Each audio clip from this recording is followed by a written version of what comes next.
So thank you everyone for coming. I think most of you know me. My name is Bob Scharf, and I'm here representing the Numata Center for Buddhist Studies. But we're really here to celebrate the Toshi Award Symposium, or the Toshi Award winner, John Kishnik, and have the symposium in his honor. And we are doing this on behalf of the Bukkyo Dendo Kyokai. So before we get going today, I would like to invite Brian Nagata, who is the director of the Bukkyo Dendo Kyokai America, to say a few words about the organization. I should say that Brian has been a long-time supporter of not only Berkeley, but Buddhist studies in America writ large. He's really done a tremendous amount to promote Buddhist studies in America. So, Brian. Good afternoon. Last year marked the 125th anniversary of Reverend Dr. Eha Numata's birth. It was actually about 100 years ago that Reverend Dr. Numata came to Berkeley as one of the first Japanese nationals to enroll at Cal. He actually spent many, many hours at the Berkeley Buddhist Temple, which is located right next door to where you sit at this moment. I'm sure he passed by this piece of property where the Jodo Shinshu Center is located now many times on his way to the temple. But I wonder if he could have ever imagined that someday we would be presenting the Toshi Award in honor of his son this evening from this very site. This year marks the 13th award presentation symposium. Previous awardees include your esteemed colleagues such as James Robinson, Todd Lewis, Subnarnaman Tuladar, Dan Arnold, Eric Braun, John Nelson, Lothar Lederose and Sun Hua, Janet Gatso, Jackie Stone, Roy Tozar, Paul Swanson, Roger Jackson, Christopher Jones, and John Strong. And this year, we have the very, very great pleasure and honor that the Toshi Award is given to our good friend, John Kishnik from Stanford, for his extraordinary book, Buddhist Historiography in China, published last year by Columbia University Press. I'm sure each of you, like myself, are anxious to hear about John's research. And after this, I'm also looking forward to hearing from Buzzy, Marta, and Eric. In closing, I wish to thank Professors Bob Scharf, Sanjot Mahendale, and the members of the Anonymous Selection Committee for their efforts throughout the year to ensure the continued presentation of the Toshihide Numata Book Award in Buddhism. And I also want to thank each of you for your continued efforts and support to continue the advancement of Buddhist studies here in this country and throughout the world. So I hope you will enjoy the rest of the afternoon. Thank you. Thank you, Brian. So as you know, the Numata Center for Buddhist Studies at Berkeley administers the award on behalf of BDK. We present the award on an annual basis to an outstanding book in any area of Buddhist studies. As was mentioned, the selection is made by an external committee that is appointed annually. The members of the committee are kept strictly secret. They don't even know who the other members are. They're simply asked to rank the books and then provide some kind of written justification for the ranking. So this year's choice was Buddhist Historiography in China by John Kishnik. The committee was quite effusive about the book. One wrote that it is, quote, a masterful study of Chinese Buddhist historiography from the 5th to the 12th century, focused on a corpus of over 30 works belonging to 3 distinct phases, all written by erudite authors conversant in the classics and influenced by secular modes of writing history. It's a nice little succinct summary. Another was impressed with what they thought was the clear, quote, clear jargon-free prose that is accessible even to the non-specialist, end quote.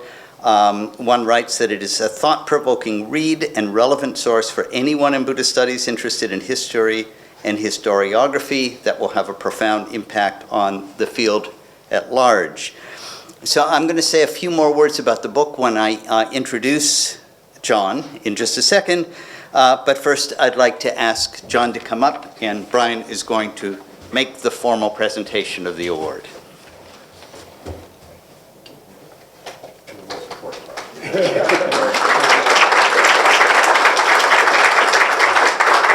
So John is the Robert H. N. Ho Family Foundation Professor of Buddhist Studies in the Department of Religion at Stanford University. He specializes in Chinese Buddhism with a particular emphasis on cultural history. His first book, Eminent Monk, Buddhist Ideals in Medieval China, was a masterful study of the Gaozhongzhuang genre, showing how a careful and nuanced approach to hagiographical accounts can tease out important aspects of the world in which it was written. It's really quite amazing because it's difficult to deal with these texts. They're filled with kind of miraculous and weird stuff, and people often don't know really what you can do with them, and John, I really think, demonstrates what you can do with them in a very convincing way. That was followed by The Impact of Buddhism on Chinese Material Culture, which I believe was the first book-length study of its kind on material culture in Buddhism. I know it's required reading of all the graduate students in my classes at Berkeley. He also, that was followed, I believe it was followed by the edited book that you did with Mayer, India in the Chinese Imagination, which came out in 2013, which is an amazing collection of essays on the way medieval Chinese viewed India. There's also, which people may not know, it's available online for free, his primer. It's in 3 volumes, I think, the primer in Chinese Buddhist writings, which is available as a free download, which is extraordinarily useful for people who know Chinese but have never really ventured into Buddhist texts before. And it's really a kind of step-by-step way to learn how to read the very special language that is used for writing Chinese Buddhist texts in China. So as for the book we're celebrating today, as someone who works on related materials, let me share my own reaction. So when I teach students, I often repeat, or I used to repeat, what was the standard line on the pre-modern take on Chinese, the Chinese take on history. Namely, that for us today, we tend to be naturalists in the sense that we make a distinction between the past, which is sort of what actually happened. That's the objectively what happened from a God's eye view, as it were, and history, which is the story we tell about the past. And supposedly, when we write our history, we do as the best job we can to base it on what actually happened. So our histories are supposed to be based on the past. But many historical theorists, you think of people like Hayden White and so on, have argued over the years that this distinction is actually based on a questionable metaphysical premises. And it was decidedly not the way that medieval Chinese Buddhists saw it. They would have found the distinction unintelligible, since the affairs of the so-called natural world, we think of heaven and earth, are deeply interconnected with the affairs of the human realm. And this means that what happens is always pregnant with significance. There's always you might call it a moral, as it were, and the moral is as much a part of the past as anything else. It's there. So the historian's job is not simply to tell us what happened, but to tease out the lessons and the import for us. So they're not vested in what we would consider to be a critical eye to recovering the objective facts. At least that was the way I taught it before reading John's book. And I really saw that what John is saying is it's way more complicated than that. And at times they were indeed functioning very close to what we think, the job of a modern critical naturalist, history writer would be, that they really are trying to get the facts right. Now the truth is, John's argument it's very subtle. He shows the vast spectrum of different ways that they approach historical material, but I will never be able to give the simple story that I used to give about Chinese history again. But what's particularly wonderful about John is his writing is very down to earth. There's no jargon, there's no posturing. It's just really clear and deep thinking about issues of broad concern to scholars of history and religion writ large. So with that, I'd like to invite John to give the keynote on the death of the karmic detective, Buddhist historiography in modern China. Welcome and congratulations, John.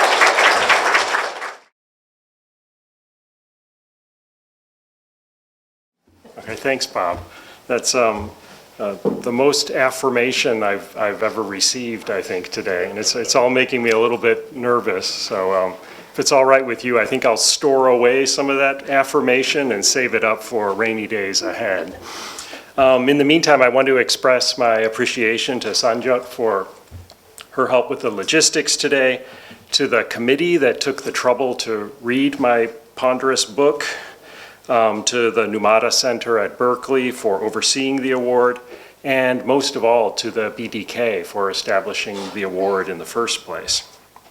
I've always added the recipients of the Toshi to my reading list, so deserved or not, it's a great honor for me to suddenly find myself on that list. So in thanks for this unexpected and much appreciated award, today I want to spare those of you who haven't read the book yet the trouble of reading the book by making the case for my main arguments here in a few slides under a catchier title than the one I settled on. So I want to begin first with the case for Buddhist historiography. Maybe it's a little late for this. The title of my book is Buddhist Historiography in China, and the existence of the category of Buddhist historiography is the premise and the main argument of my book, without which the whole thing falls apart, and the last 15 years of my life were a long road to a dead end. Fortunately, I think if I fumble here, I can count on Professor Teiser to bail me out with a parallel talk in a little bit. I want to begin with Edward Kanza. So in 1951, Edward Kanza weighed in on the problem of Buddhist historiography when he wrote, "The Dharma itself has no history. Historical change is considered as quite unimportant compared with the unchanging truth."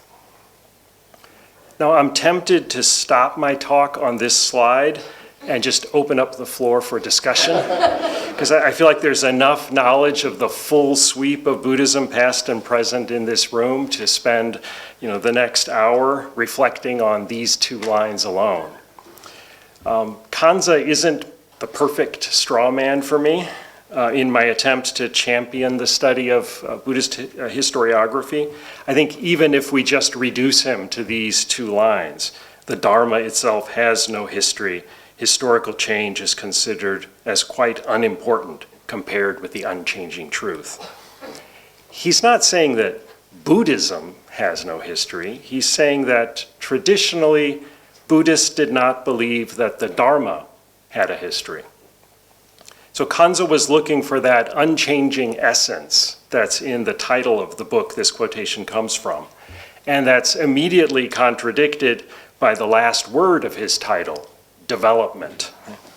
He seems to want to reject historical consciousness in Buddhism, even if it's his job in part to trace Buddhist history, in the same way that epigraphy on Buddhist images often begins by rejecting the ultimate value of Buddhist images, or that massive Chan works begin by rejecting the utility of the written word.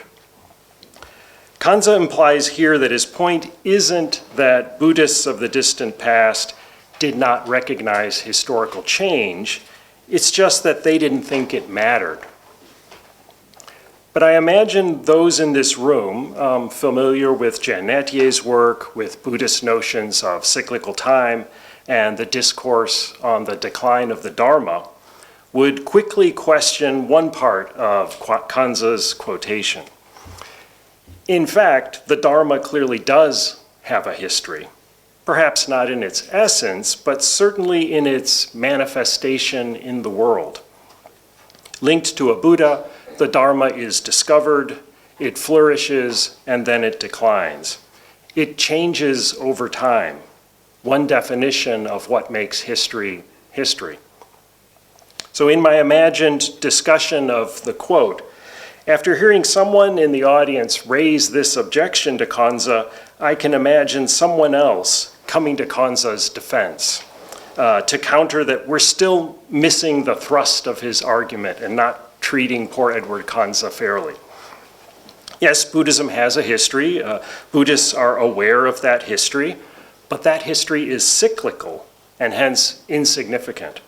Sure, each Buddha discovers the Dharma, and that Dharma eventually declines, but this is the same pattern over and over again, in the same way that the life story of each Buddha is, with minor variations, basically the same.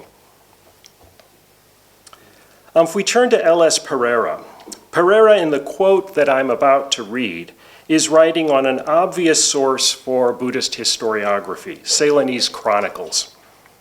Pereira begins by outlining that cyclical view of history and Buddhist thought that we're mostly familiar with. The Buddhas, the Dharma, the world we live in are all born, flourish, decay, and die, only to be reborn again. Now, the consequence of this view of time is to reduce the significance of the past.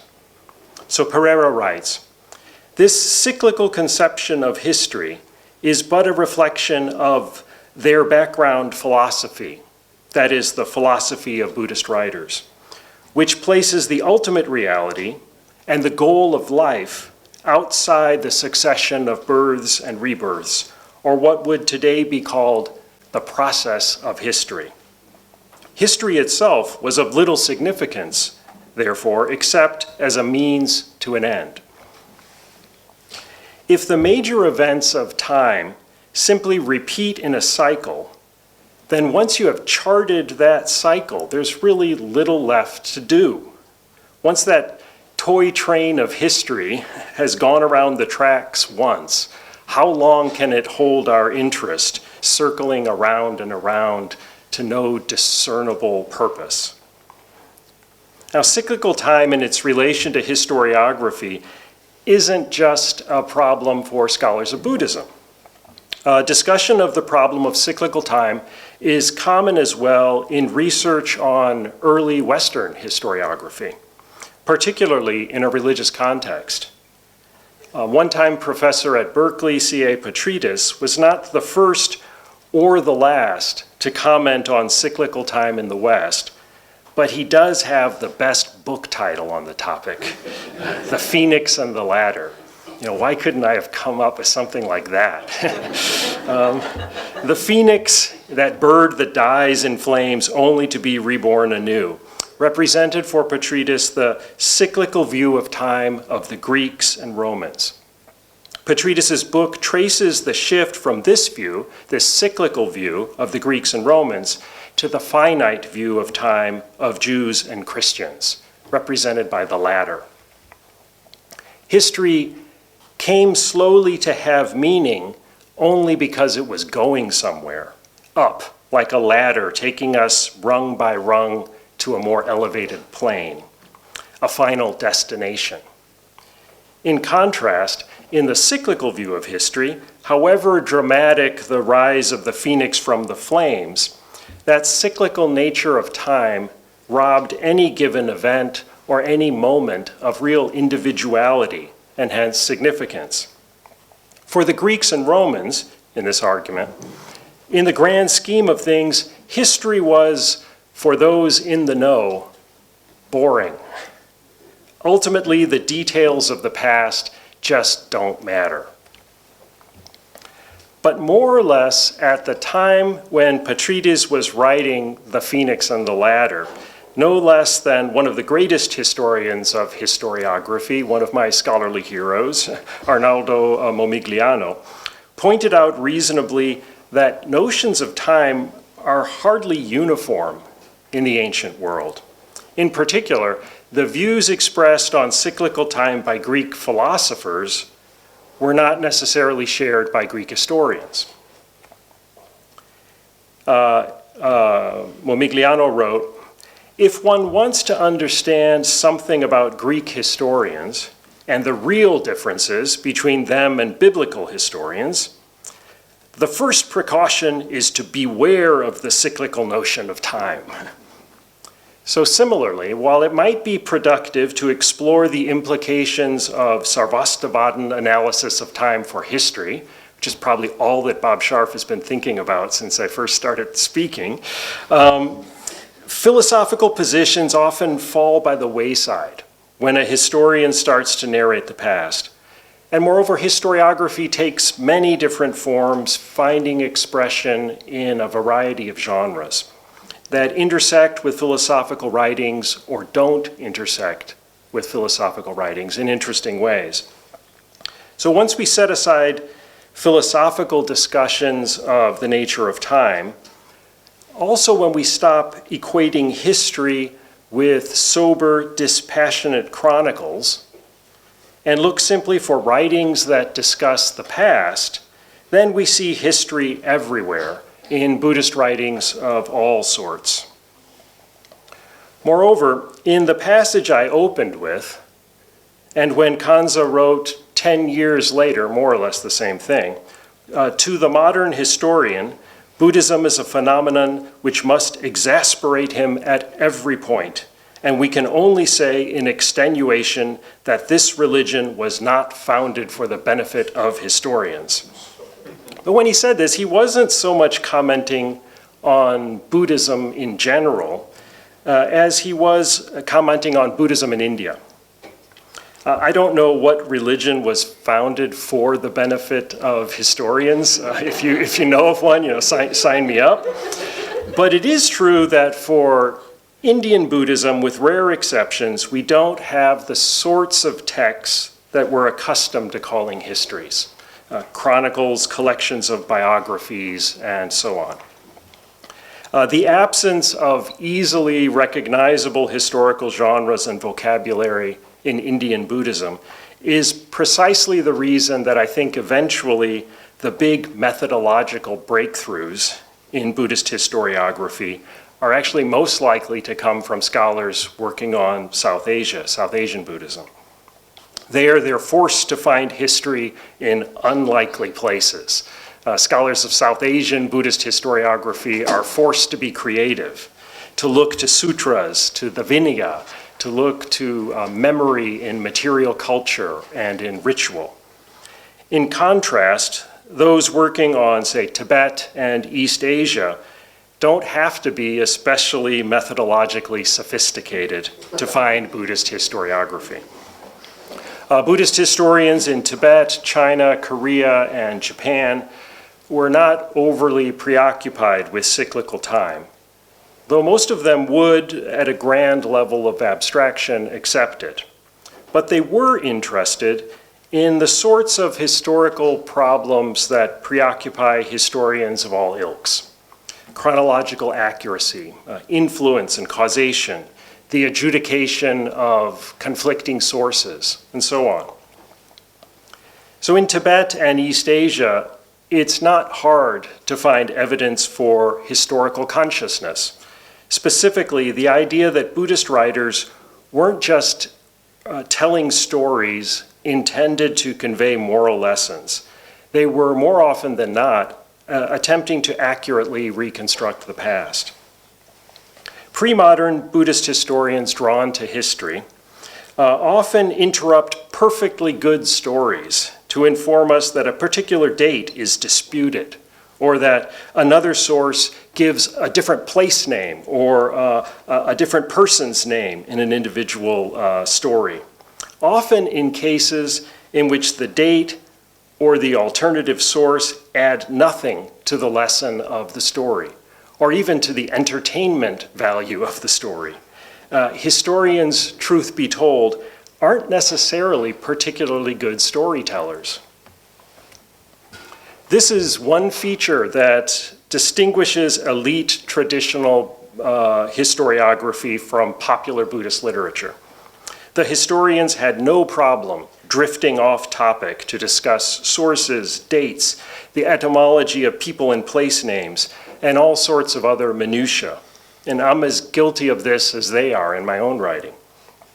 Moreover, we can find parallels for tables of contents, bibliographies, and even footnotes in pre-modern Buddhist historiography.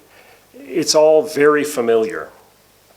In fact, for much of Buddhist historiography outside of India, the challenge isn't in identifying the historiography, it's in identifying what's Buddhist about it. On one level, this is easy. The vast majority of historiography written by self-professed Buddhists, mostly monks, treats the history of Buddhism, the history of Buddhist texts, of monastics, and Buddhist institutions. There are rare exceptions, but in general, Buddhist monks with a penchant for history wrote histories of Buddhism, including both grand histories stretching back to the time of the Buddha and before, and more modest works for a particular region or a particular time period. So part of what I tried to do in my book, I'm not sure how successfully, was precisely to identify what was Buddhist about the approach to the past in histories written by Buddhists in China. I tried to make the case for a range of practices and goals. Buddhist historians often turned to the supernormal for resolving textual difficulties. They constructed genealogies of masters and disciples as a way of organizing the history of monks. They had an unusual fascination with India's past, and they employed prophecy in creative ways in order not to understand the future, but to reconstruct the past. That is, if the Buddha prophesied that something would take place, it must have taken place. But if I had to choose one episode illustrating the distinctiveness of Buddhist historiography, it would be a series of comments by the 7th century historian Dao Xuan. In one of his historiographical essays, Dao Xuan returns to a famous passage in the records of the historian by the father of Chinese history, Sima Qian. It's a part of Sima Qian's book recounting the lives of two virtuous officials who, because of their integrity, are exiled and forced to die miserable deaths alone in the wilderness, where they starve. Now, Sima Qian found this story of these two monks, their biographies, he found it deeply troubling. He combed through the historical record and, of course, found many examples of good people who suffered horrible ends, and of bad people who lived out their days in comfort and ease. The historical record was clear on this point. Why, Sima Qian exclaims, it's one of the most moving passages in the whole records of the historian. Why, he says, do good people suffer? And why do the bad so often prosper? Where is heaven in all of this? Why is destiny so often so cruel? Now, armed with his knowledge of rebirth and karma, Dao Xuan explained that historiography had advanced in the centuries since Sima Qian's day. Sima Qian's despair at the injustice of the past was born of his ignorance of how so-called destiny works. So Dao Xuan wrote, "That which the Confucians term destiny, we Buddhists call karma. Destiny is tied to karma, and karma is tied to the mind. As the products of the mind are uneven, the results of karma vary." Dao Xuan then goes on to explain the importance of taking into account when reading history the full time frame over which karmic retribution takes place. So it reminds me of the evolutionist Darwin coming in and saying you have to understand the vastness of time before you can understand the development of the natural world. So Dao Xuan tells us that good people may suffer in payment for immoral acts they committed in a previous life, but one day, in a future life, they will be rewarded for the virtuous acts the history records. So those two virtuous men who died miserable deaths will one day be rewarded, fear not. And those who live debauched lives of cruelty and selfishness may prosper for the moment as a reward for virtuous acts in a previous life, but they too will surely suffer for their cruelty and selfishness in a future life. Finally, Dao Xuan seems to say, history makes moral sense. Beyond solving a moral problem presented by the historical record, karma provided a new way for Buddhist historians to read the past.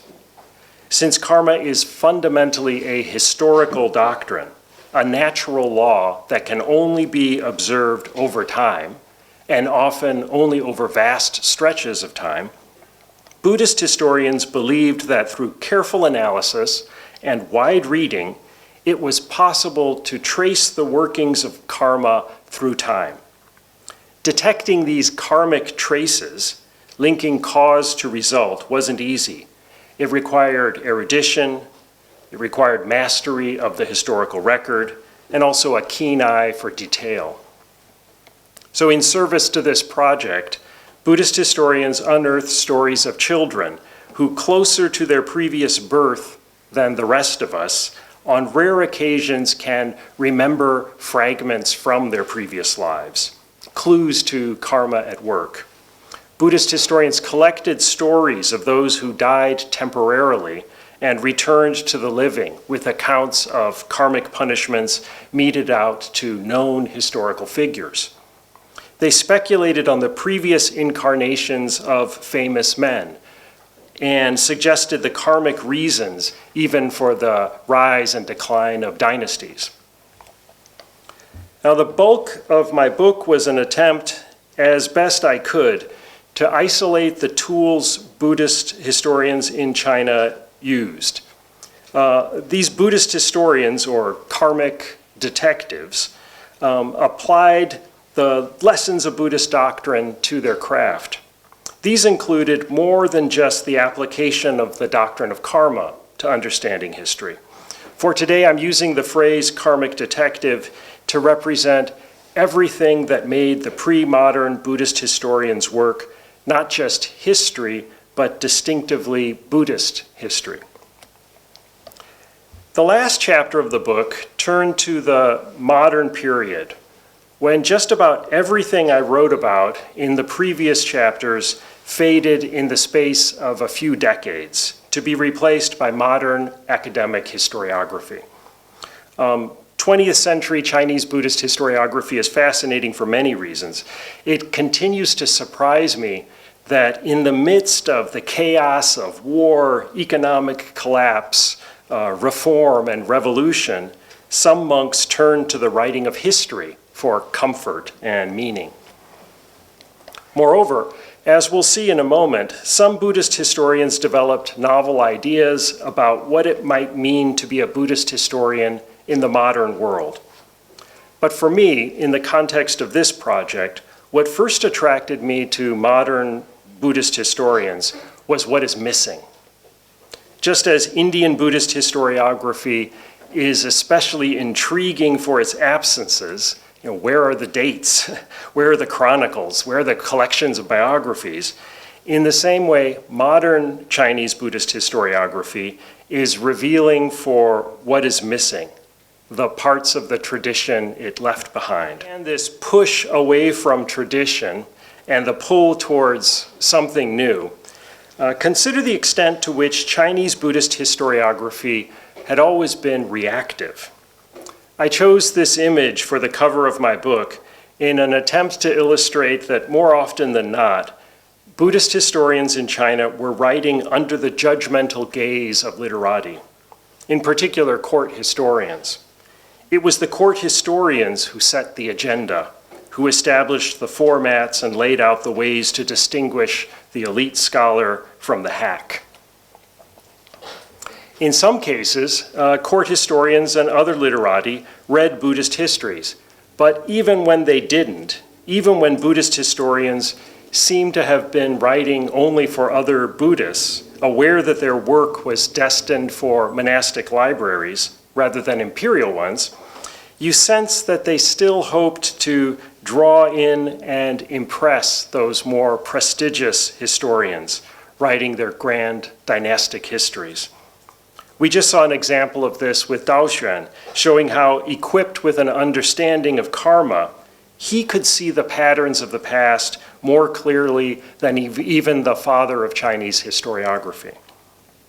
Now, in the 20th century, the object of this largely one-way conversation suddenly disappeared with the fall of the Qing dynasty. Rather than disappearing entirely, it was transformed.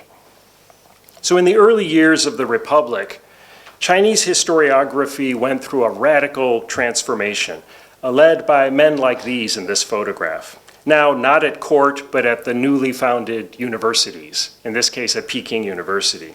So Gu Jiegang, who's posed dramatically in the center, promoted the movement of doubting antiquity, challenging received tradition at every turn. He also championed the value of studying folklore, as opposed to just the elite records of emperors and generals. For the study of Buddhist history, and in particular, figures like Chen Yuan on the right and Hu Shi on the left are more important in a way than their monastic contemporaries, if our goal is to understand the Buddhist past rather than modern Buddhist attitudes towards the past. So Chen Yuan's work in particular really stands up. I still enjoy reading his work that he wrote in the 20s today. If I were constructing a pantheon of great historians of Buddhism that emerged in China during the early 20th century, I'd add a few more, including Liang Qichao, who's not pictured here, but who wrote the first modern history of Chinese Buddhism, and of course Tang Yongtong, also not pictured here, whose history of Buddhism in the Six Dynasties remains a model of elegance, precision, and insight. It's still a great read to this day. And just to round out the giants of modern Chinese historiography in general, we should probably add Chen Yingke, who's probably the most revered historian among Chinese intellectuals of his generation today. And also Fu Xinyan, who unfortunately didn't write on Buddhism, but was a major figure in the development of new approaches to history in China. Notice how close their dates of birth are.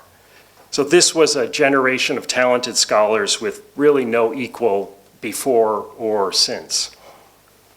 They aren't all in this picture. I tried to find a photograph of all of my favorite historians together, but couldn't find one. But really, they might as well have been in the same picture. Gu Jiegang and Fu Xinyan, turns out, were college roommates. Hu Shi was president of Academia Sinica when he hired Fu Xinyan to run the Institute of History and Philology.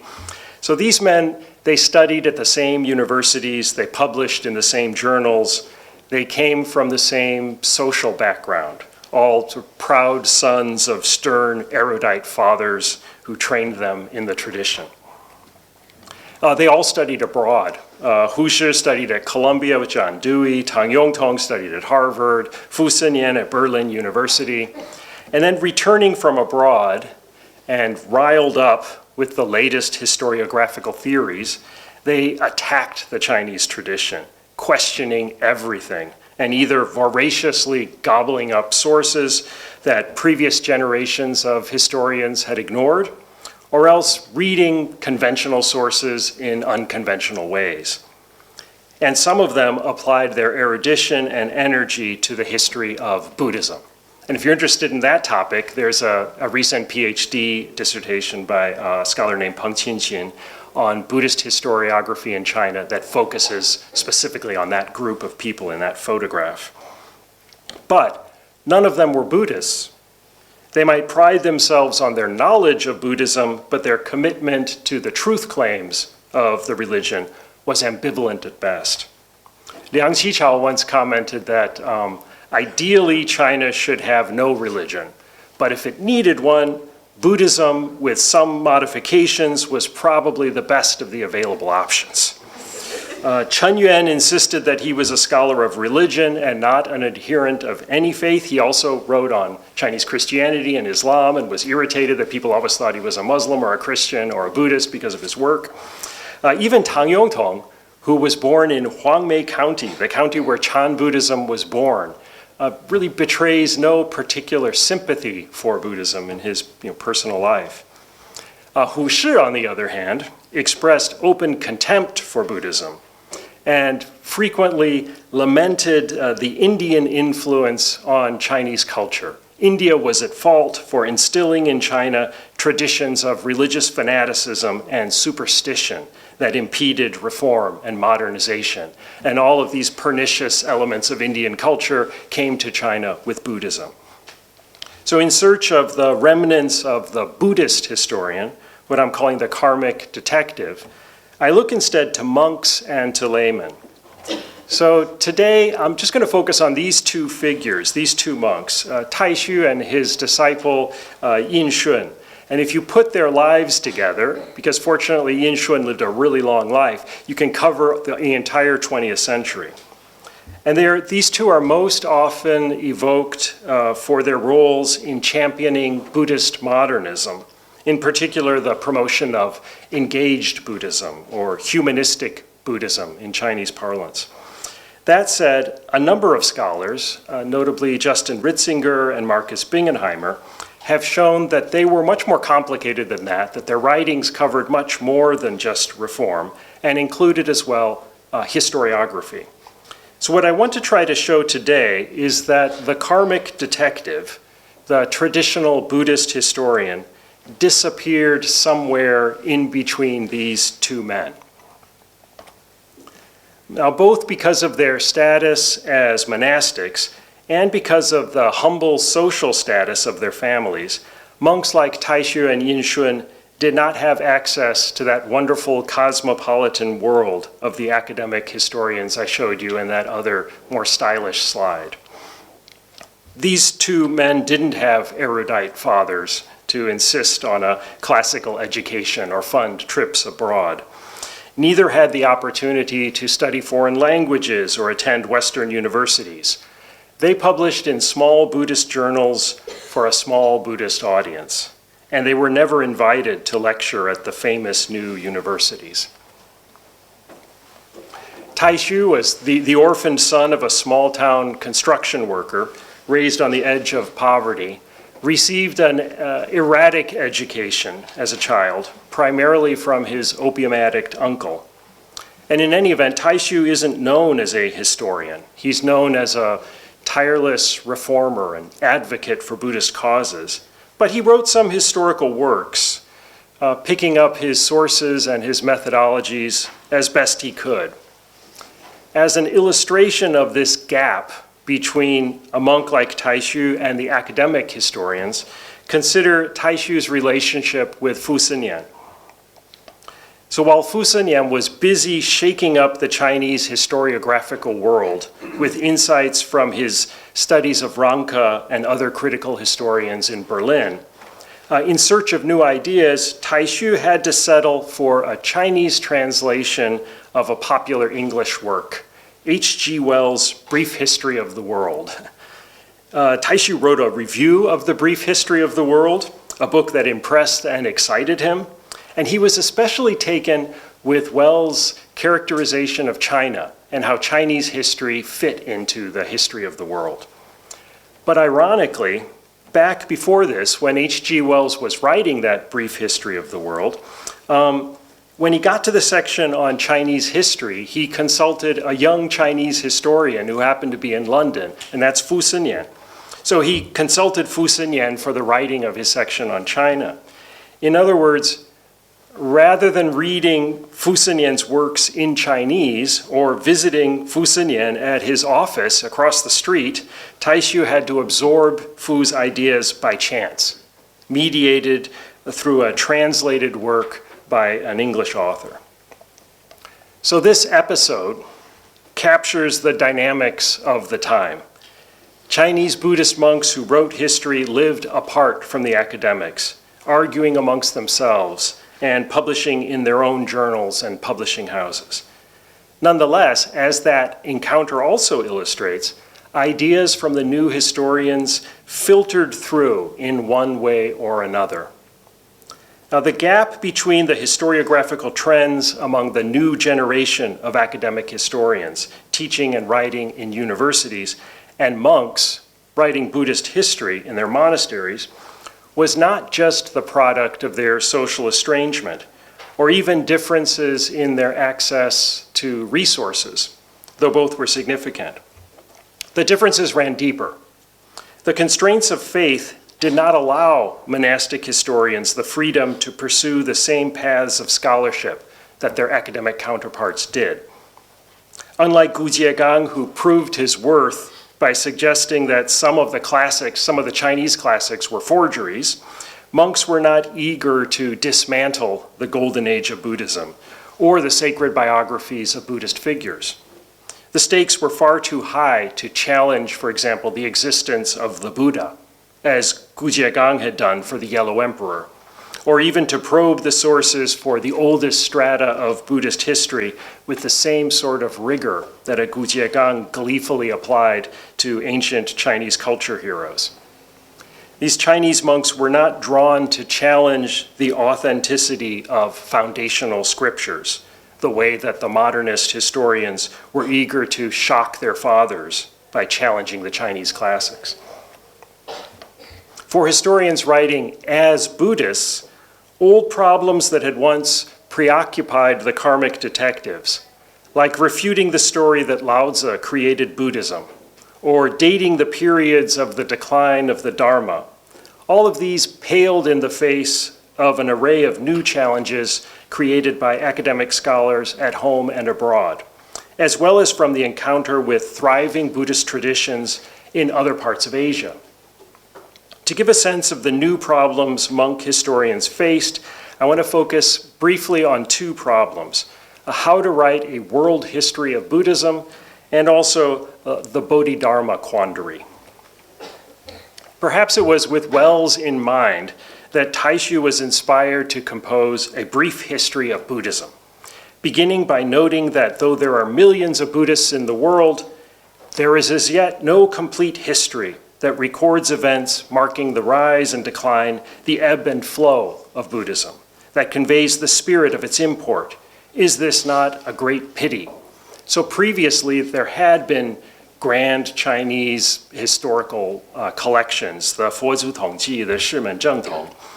But before the 20th century, these were essentially histories of Chinese Buddhism with some Indian Buddhism included as background. Taixu instead proposed writing a history of a larger Buddhist world that would include everything: Tibet, Ceylon, the rest of East Asia. He divides Buddhist history into periods defined by their characteristics as well as their time frames. So this is the influence of Wells on him here. The era of creation is the beginning of Buddhism, which was followed by the era of dissemination, the Asian era, and finally, the current period, the global era. But despite this radical new frame for his history, its brief contents are strikingly conventional. He begins by dating the Buddha's birth to 3,000 years ago, a date that a source-critical approach to the question would soon expose as untenable. In his account of the Buddha, Taixu states that the first scripture the Buddha preached was the Buddhavatamsaka Sutra, an idea derived from medieval Chinese classifications of scriptures, the Panjiao, that serious historians of Buddhism would also soon discard. And when he turns to the arrival of Buddhism in China, he begins with the legend of Emperor Ming of the Han, a story that academic historians like Tang Yongtong were soon to debunk as unreliable. So despite his interest in a big global history of Buddhism, Taixu didn't really take on the challenges, either of unifying different Buddhist historical traditions or of adopting the new historiographical methods that the academic historians were bringing back from abroad. The problem for modern Buddhist historiography is even clearer in one of the rare encounters a Buddhist historian between a Buddhist historian and an academic one, if only on paper. This was Taixu's response to an article Hu Shi wrote on Bodhidharma. Now, Bodhidharma's biography is notoriously complicated by accretion, just layer on layer of legends that accumulated over the centuries, in a process that's been outlined by John McCrae, among other Chan scholars. Initially, Taixu's writings on Chan history show little awareness of the challenge to traditional accounts from the academic historians. Taishu just accepted the traditional account. That is, Bodhidharma came from southern India to China during the Liang dynasty. He had a personal interview with the emperor. He traveled north to Shaolin Monastery, where he sat in meditation for 9 years, etc. But in contrast, at about the same time, Hu Shi published in 1927 his own analysis of the Bodhidharma legend. So in full-blown Hu Shi anti-superstition mode, he condemned the traditional history of Bodhidharma as unreliable and almost entirely fabricated. The legend of Bodhidharma, he writes, is an extremely important koan in the history of the Chan school. The Chan school, revering Bodhidharma as its first patriarch, manufactured many absurd myths, raising doubts in the minds of later scholars. But if we examine the historical evidence, we must admit that Bodhidharma was a historical personage, but his actions were far less important than those of the legend. So in other words, the entire Chan genealogy, which claimed that an ineffable Dharma was transmitted from the Buddha to China in a single line of transmission, was ultimately based on a lie.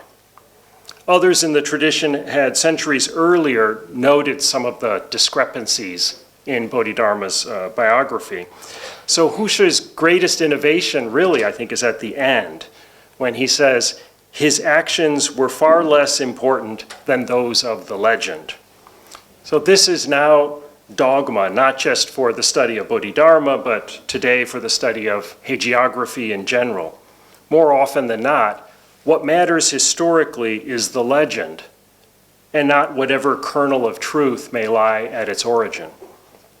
But in response, in an attempt to save the lineage, Taishu turned not to the new history, but to traditional Buddhist historiographical techniques. So he explained discrepancies in accounts of Bodhidharma by suggesting mistakes in transcription. So this is a very common technique. So there must have been two figures with similar names that have been conflated. There were characters that were mistakenly copied during the transmission. Taishu also invoked an esoteric tradition passed on orally outside the written teachings. That is, some stories appear first in later sources because they had been transmitted for centuries orally, in secret. And finally, Bodhidharma was a holy man who lived an incredibly long life, and so of course his life story can't be subject to the same sorts of techniques historians use on other types of figures. In other words, Taishu's historiographical techniques were traditional, entirely in keeping with the techniques Buddhist historians had used for centuries. Again, if we define that karmic detective as not just the employment of karma to interpret history, but as representing a cluster of concerns associated with Buddhist historiography in pre-modern times, then Taishu was perhaps the last karmic detective.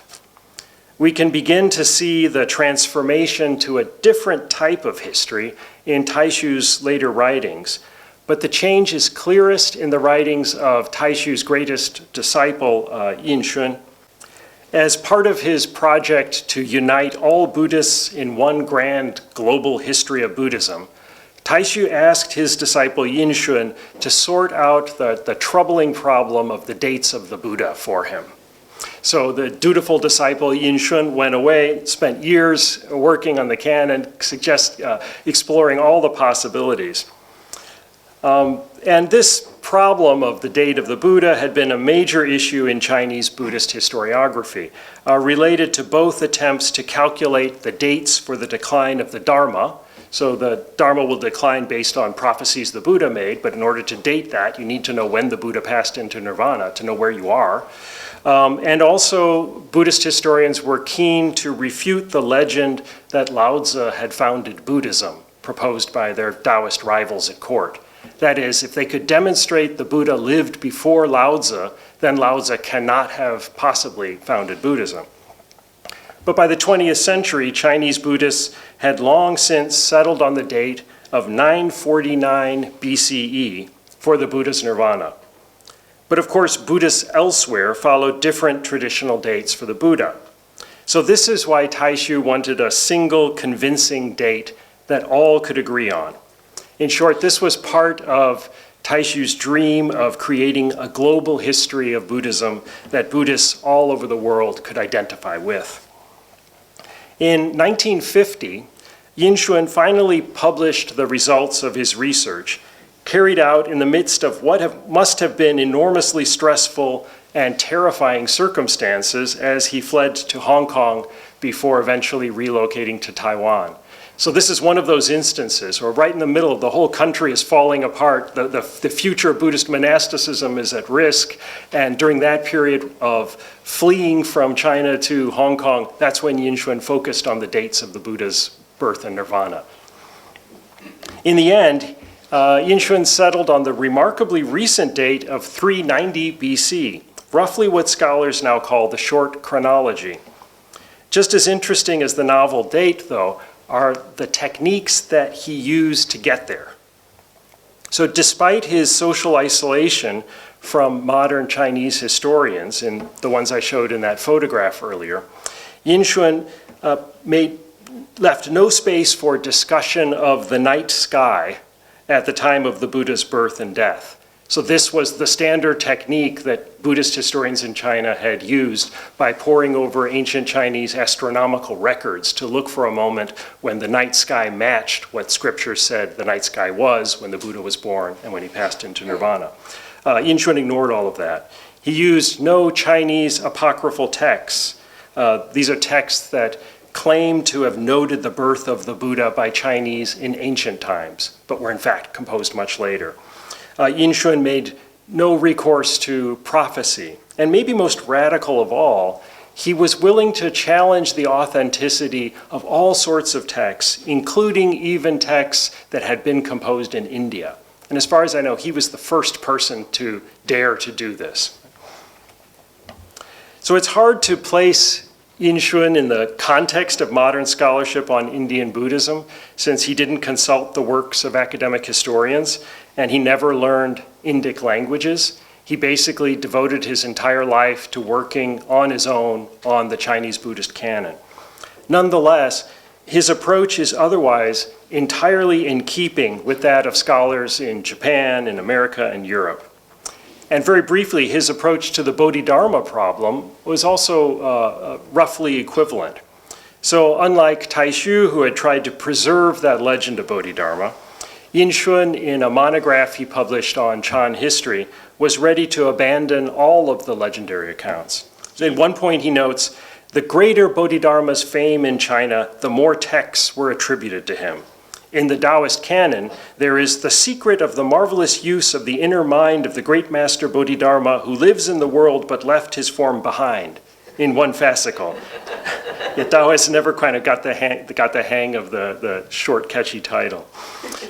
In this, Bodhidharma is said to be a sylph who lives forever. In the scripture of the tendon change of Bodhidharma, and in my favorite, Bodhidharma, fists of gold, Bodhidharma has become, through legend, some sort of martial artist or fortune teller. This truly is the burden of fame. So Yin Xuan, in accounts like this and elsewhere, he actually embraced legend and myth as valuable. He didn't just dismiss them out of hand. He thought they were valuable both for the moral lessons they teach and also as reflections of historical mentalities. He wrote a book on myth and even promoted mythical interpretations of major Buddhist deities. Manjushri and Samantabhadra, he argued, can be read as idealizations of the qualities of the Buddha's disciples. Most shocking of all for a Buddhist historian, after tracing the earliest references to Avalokiteshvara, he suggests that rather than see Avalokiteshvara as a deity, or even as a historical person, the Bodhisattva should be considered what he called the vulgarization of Shakyamuni's compassion. This was not traditional. This was something new. But where does all of this, the death of the karmic detective, leave Buddhist historiography? Yin Shun wasn't just an iconoclast, and he wasn't an academic historian writing for students in a university. In one of his works, he left behind some intriguing hints about how a modern Buddhist might approach history in a distinctive way. And this is this remarkable book he wrote in 1954 called Researching Buddhism with Buddhism. It's a collection of essays primarily on Indian Buddhism, but the most remarkable part of the book is in the preface, in which he tries to apply Buddhist doctrines to historiography in a very self-conscious way. As all phenomena are essentially impermanent, he argues, it's foolish to cling to notions of hard continuity in Buddhist history. History in all of its aspects is comprised of a series of individual ephemeral moments. This is true, he tells us, for Buddhist doctrine, for institutions like the monastic order, and for material expressions of Buddhism as well. Now, more precisely, he writes, impermanence is arising and extinction. Arising occurs according to conditions. It is not that something arises because the consequence is present in the cause, or that it arises without consequence. We must use arising without self-nature as a principle of impermanence to research and understand the occurrence of a given Buddhist sect, type of thought, practice, institution, or event. Attention to the concept of no self, in other words, reminds the historian that no event or movement arises sui generis. To employ Buddhist principles towards breaking down the illusion of continuity and simplistic models of causation makes, Yin Shun argues, for better history. A history less concerned with a search for ultimate origins and singular causes, and more sensitive to complex processes. Certainly that which has ended is in the past. History does not repeat itself.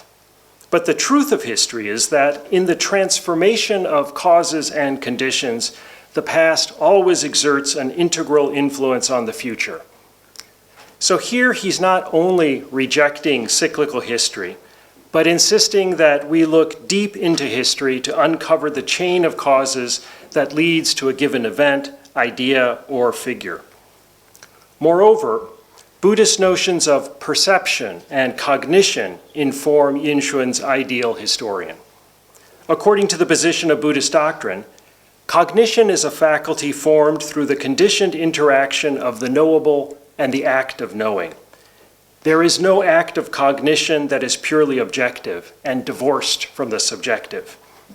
In other words, doing history, at least doing good history, involves constant introspection to guard against potential bias. Now, Yin Shun was never known as a meditator. He wasn't a visionary. He wasn't a ritual expert.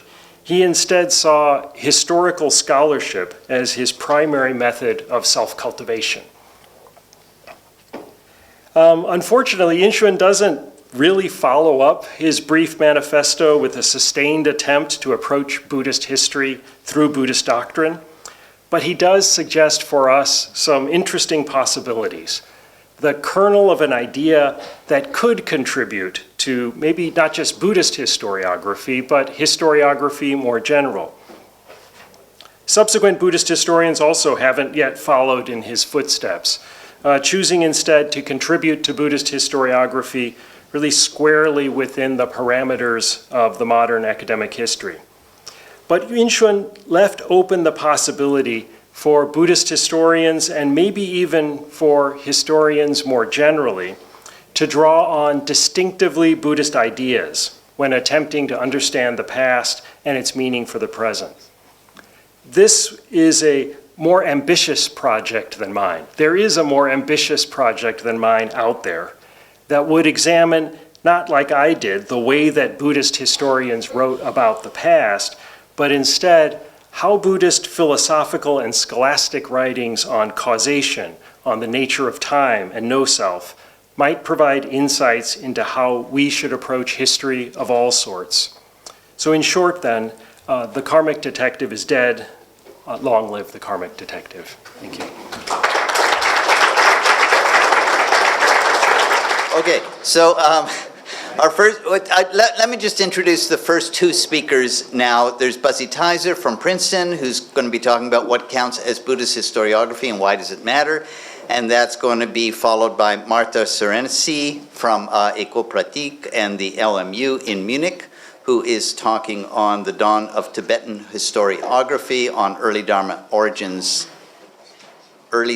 origins works. That's a mouthful.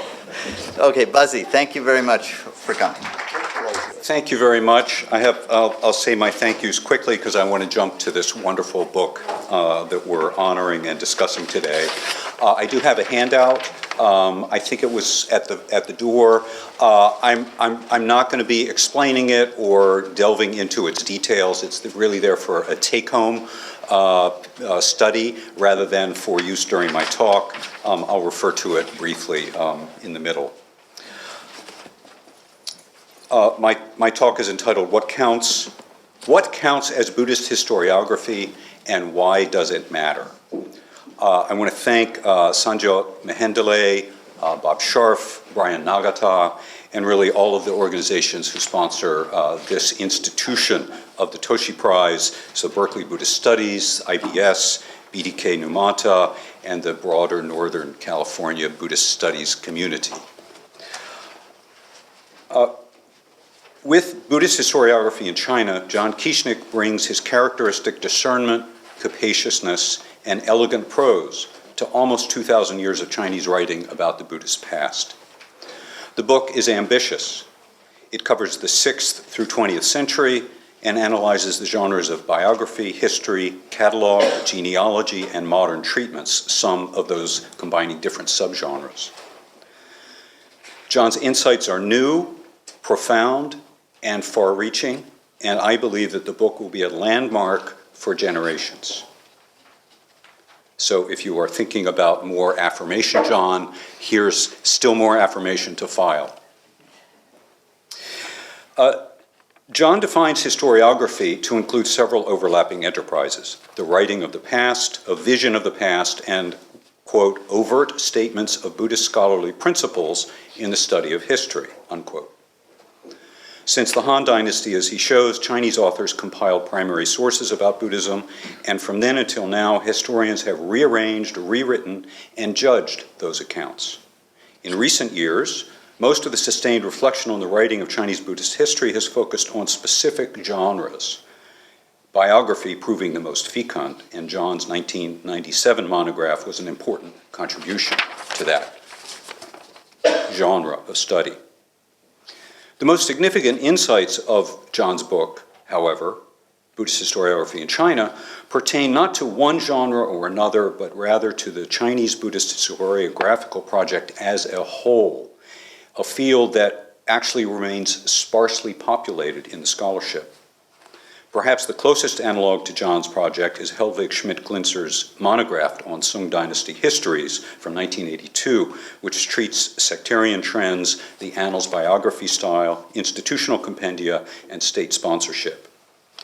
Buddhist historiography in China, I believe, outshines all of this earlier work, and in several respects, so let me outline a few of those.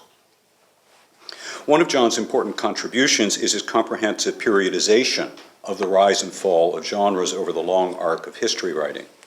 According to John, during the first phase, 5th through 10th centuries, the dominant form was prosopography, or biographies organized by type. The second phase, 7th to 11th century, saw the ascendance of genealogy in two formats. First were traditional short biographies organized via master-disciple relations, while later genealogies emphasized charged verbal interactions between master and disciple, a style that the field of modern Japanese Zen studies terms encounter dialogue, kien mondo. During the third phase, which peaked during the 13th century, universal histories, based roughly on the model of the records of the historian Shiji, to which John has referred repeatedly, predominated. According to John, the fourth phase began in the 12th century and is marked by modern monographs and scholarly articles, including those by monastics, as well as lay people educated in secular universities. John's periodization is about as strong and convincing as such schemes allow. It organizes an overwhelming mass of sources into a relatable plot. Their ups and downs, winners and losers, as well as the admission that the phases significantly overlap. I'm going to suggest in a minute, however, that the losers and the genres marginalized in this account might also tell us important things about Buddhist historiography. Another strength of the book is its insistent focus on the motives and aims of Buddhist historiography. John shows repeatedly that many monks and a few lay people who compiled historical works largely resembled court historians, and this is a term, court historians, that he prefers to secular history or secular historians. Buddhist historians were concerned about events involving the court, and many of them were close to the court. Whether in or out of the court, historians combed through records and passed judgments of praise and blame. They composed accounts that propounded lessons for the future, whether they were Buddhist or non-Buddhist. John writes, quote, "As it was for Sima Qian and his epigons, the focus of Buddhist historiography in the medieval period was on exemplars who fit into a larger scheme. For the court historians, the unit of analysis was the individual, the emperor, soldier, or official who contribute to the rise and fall of a dynasty." John's case for the historian monk, and here I'm coining a phrase, shiseng, in order to make a pun that works in modern Chinese with another phrase that is a traditional phrase for describing the poet monk, shiseng. So there's shiseng and shiseng. So John's case for the historian monk, shiseng, is thus similar to Tom Mazanek's analysis of the category of poet monk, shiseng. For both Kieschnick and Mazanek, monks at the highest echelons used literary forms and assumed voices and poses similar to those of their secular counterparts. Both groups collected accounts, vetted evidence, articulated underlying patterns, and attempted to explain change. They both sought a measure of distinction for themselves and their putative kin group. At the same time, John is attentive to the differences separating Buddhists from other historians. I wonder, though, if sometimes he overstates the difference between Buddhist and court historians in respect to standards of rationality. He notes, for instance, that, quote, "the supernatural, broadly conceived to include the existence of deities and demons, was a part of the worldview of the compilers of court histories, but with the exception of omens, they did not in general consider the analysis of the marvelous to be a part of their craft." He continues, "Buddhist historians, on the other hand, embraced the marvelous, applying the same sort of rigor in their analysis of supernatural events that we've already seen in the case of names, dates, and dubious sources," end quote. But couldn't it plausibly be argued that Buddhist historians regarded miracles as natural, comprehensible manifestations of the power in bodhisattvas, just as, no more credulously than, court historians considered anomalies and omens to be cosmologically induced presages of future events? John's book is organized into chapters displaying his deep understanding of the logic and tropes driving the writing of Chinese Buddhist history. His chapters deal with 1, the importance of India, 2, the treatment of sources, 3, karma, 4, prophecy, 5, genealogy, and 6, modernity. I'm not going to run through them all. Instead, let me point out 2 chapters that strike me as particularly important. The first is John's analysis of the complex doctrine of karma, about which he spent the middle section of his lovely introduction today speaking. There, John shines light on the complexity of moral reasoning in the writing of history. He demonstrates how Buddhist writers used, and here I quote, "used cases from the historical record to think through knotty ethical problems that the doctrine of karma presents," end quote. John shows as well that there was no inherent contradiction between karma and the Chinese theory of dynastic change. Chinese Buddhist historians believed, he says, that Buddhism's fortunes, quote, "like so many other aspects of Chinese civilization, were linked in no small measure to the proclivities and abilities of individual emperors," end quote. The other crucial chapter, in my estimation, concerns genealogy. John acknowledges that the pre-Buddhist antecedents in the guise of family records existed, but he emphasizes how Buddhist writers transformed the genre. They employed the tool to create fictive kinship ties for themselves as monks who claimed to have left their patrilineage when they joined the family of Shakyamuni. Genealogical writing developed in tandem with the growth of Buddhist doctrinal schools competing for support from regional elites and the court. The genre grew out of sectarian battles between different Shan lineages in the 8th century and later came to dominate Tiantai histories as well as modern conceptualizations of Buddhist history. He also notes the importance of tracing Buddhist ancestry across the India-China divide. This is a civilizational gap, not merely an aporia in the family, that could not be left unbridged. One of the most fruitful claims of the book concerns the motivation and aims of Buddhist historiography. As I noted, John contends that Buddhist monks who wrote history saw themselves acting in the same capacity as secular historians. The issue is consequential for how we define the very subject of Chinese Buddhist historiography. It implicates not only purpose and style, but also the question of which genres should be included in the category, as I'm going to discuss now. John avers that the claim of Etienne Balache about traditional Chinese historiography is largely applicable to Buddhist historiography. Balache wrote famously, quote, "Faced with the enormous mass of Chinese historical writing, the first question one must ask, the crucial question for all forms of literature," says Balache, "is this: who was writing for whom? Who was the author, and who the readers?" The answer, Balache concludes, the answer here is a clear one. History was written by officials for officials. Now, Arthur F. Wright pursued this line of thinking for the quintessential genre of Buddhist historiography, that is biography. Adopting the pose of the state official, he said, "Compilers of Buddhist biography aim to domesticate a foreign tradition and to make monasticism and other Buddhist ideals acceptable." The biographer's purpose, writes Wright, was, quote, "to rescue Buddhist biography from the limbo of the exotic, the bizarre, and give to the lives of the monks a place of honor in a cultural history of China." In short, one of the biographer's motives was to advance the naturalization of monks and monasticism in Chinese history and society. So, writes Wright. Adopting the guise of court historians then, Buddhist monks turned to traditional genres of writing in their attempt to indigenize a foreign tradition. I'd like to intervene in this line of thinking advanced by Balache, Wright, and now in our generation, John Kieschnick. Which genres did monks choose? And what were the literary, intellectual, political, and religious implications of those choices? In particular, I would like to ask about the genres that John tends to downplay. John understands that the category of history was itself historically constructed, and he does not pretend that his selection of sources is unbiased. Nevertheless, he claims that, quote, "there are less common genres that I skip for the sake of clarity," and he considers his selection to be, quote, "a relatively uniform body of 30-some texts."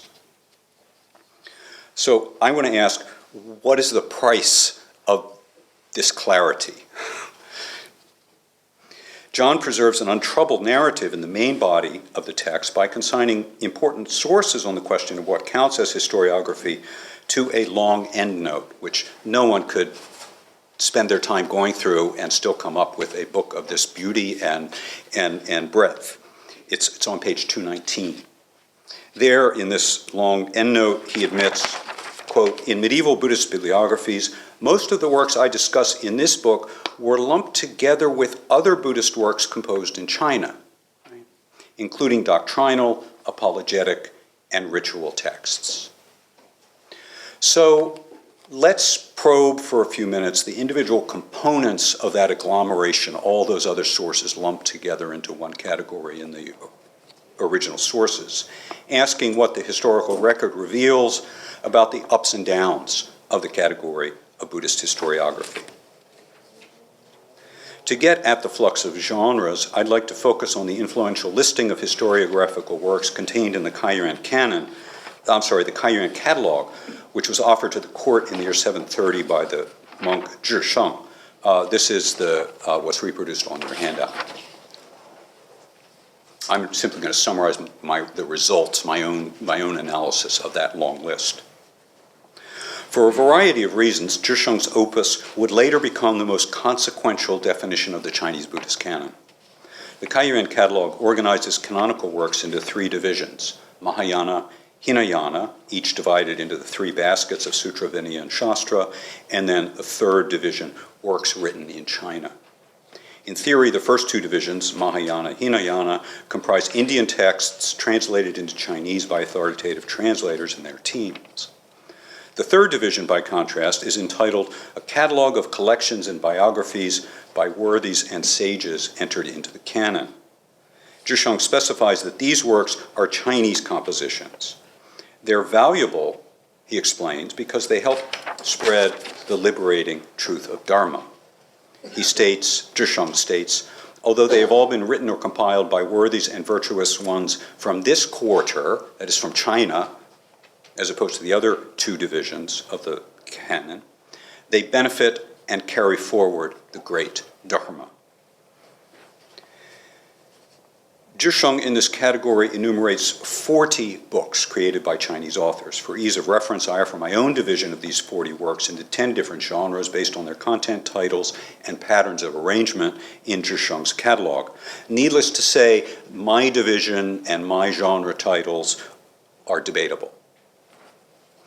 The 10 genres, with the number of works out of 40 populating each genre, ordered from the genre with the most to the genres with the least, are, as on your handout at the very near the top: catalog, 10 works; collection of apologetic works, 9 works; biography, 7; collection of liturgies, 4; and then genealogy, geography, encyclopedic anthology, and lexicon, 2; collection of Dharani, 1; and record of miracles, 1.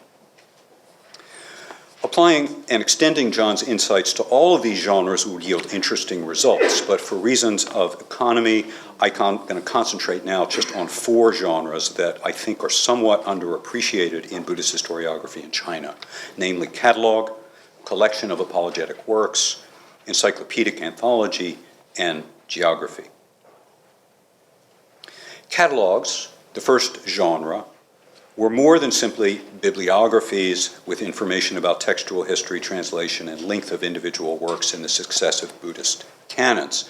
And I think Eric Green may follow up in much more detail and sophistication in his remarks later on. That's a guess based on Eric's title. Catalogs also constituted attempts on the part of monastic and state authorities to define what counted as the Dharma. In the preface to his Kaiyuan catalog, for example, Zhisheng describes the genesis of catalogs. He writes, quote, "They make it possible to distinguish the authentic from the spurious and to clarify the true and the false. They are intended to trace the threads between the correct teachings, the ethical principles, and the golden words of the Buddha." End quote. In addition to exerting control over the texts of the era, compilers also organized texts under different schemes and exercised their imagination over the organization of knowledge. Authors of catalogs, I would suggest, thus functioned like catalogers of imperial libraries and guardians of orthodox interpretations of the classics, but they dressed as Buddhists. First, they classified every putative word of the Buddha in existence. And here, remember that all the scriptures, 一切经, Isaikyo, was the most common pre-modern term for the Buddhist canon in China and Japan. After classifying those words, they then prohibited some of them and propagated others, those that contained the approved truth. So that's catalogs. Another method for weaving Buddhist discourse into the Chinese written record was to collect apologetic literature, the second genre I'd like to consider. Perhaps as early as the Han Dynasty, Chinese literati and monks engaged in literary debate over the merits and demerits of Buddhism. The tussles were relatively brief, but the conflict raged on, and the accumulating textual remains were quite important in their own day and afterwards. So here the question I would pose is, should sources like Sangyo's collection for propagating and clarifying the Dharma, Honglingji, should sources like that be considered history writing? Well, Buddhist historians certainly thought so. No less a figure than Zanning, 11th century, 10th to 11th century, famous for his biographical and historical writing, counts apologetic literature as one of the main sources of history. The preface to his brief history of the Sangha under the great Song dynasty, Da Song Tseng Shi Lue, begins, now originally there was no history of the Sangha, but with the awakening provided by the two collections for propagating and clarifying the Dharma, that's the Honglingji and the Guang Honglingji, how can they not be considered a record of words? And with the biographies of eminent and famous monks, the Mingsheng Zhuan and the Gaoseng Zhuan, how can they not be considered a record of events? So we have words and events. He concludes, words and events now being complete in these sources, I take brush in hand for a full documentation. To summarize, in Zanning's eyes, apologia and biographies are equally valid components of historiography. It might seem that arranging the essays of other writers in China, apologetic literature, should be considered a lesser historical exercise than organizing the life stories of famous monks, the task of the biographer. Nevertheless, I would suggest there are similar moves and motives at play. In both genres, biography and apologetic literature, sources were selected, arranged, and recopied. In this sense, apologetic collections were not merely a defense of the faith, but also a history of that defense. Encyclopedic anthologies are the third genre I want to discuss. Zhisheng's catalog lists two such works, Various Phenomena and Sutras in Vinaya, Jinglü Yixiang by Bao Chang in the 6th century, and Collected Essentials of All the Sutras, Zhujing Yaoji by Dao Shi in the 7th century. As demonstrated by the case of Bao Chang, who wrote biographies of nuns and monks, those who compiled encyclopedias also authored biographical collections. And not just biographical collections, they also wrote catalogs and liturgical compilations. Bao Chang is a good example. Like biographers and catalogers, encyclopedists engaged in sorting through existing sources, copying them, and lining them up in a prescriptive order. In contrast to the genres of biography and catalog, however, most of the words reproduced in anthologies were the Buddhas, as recorded in Sutra and Vinaya sources, not the words of historians. As Alexander Hsu argues, anthologies were an effective way, quote, to reduce and organize a massive religious textual tradition in order to render it usable, end quote. In addition to representing the Dharma in more convenient form, encyclopedists wrote as literati.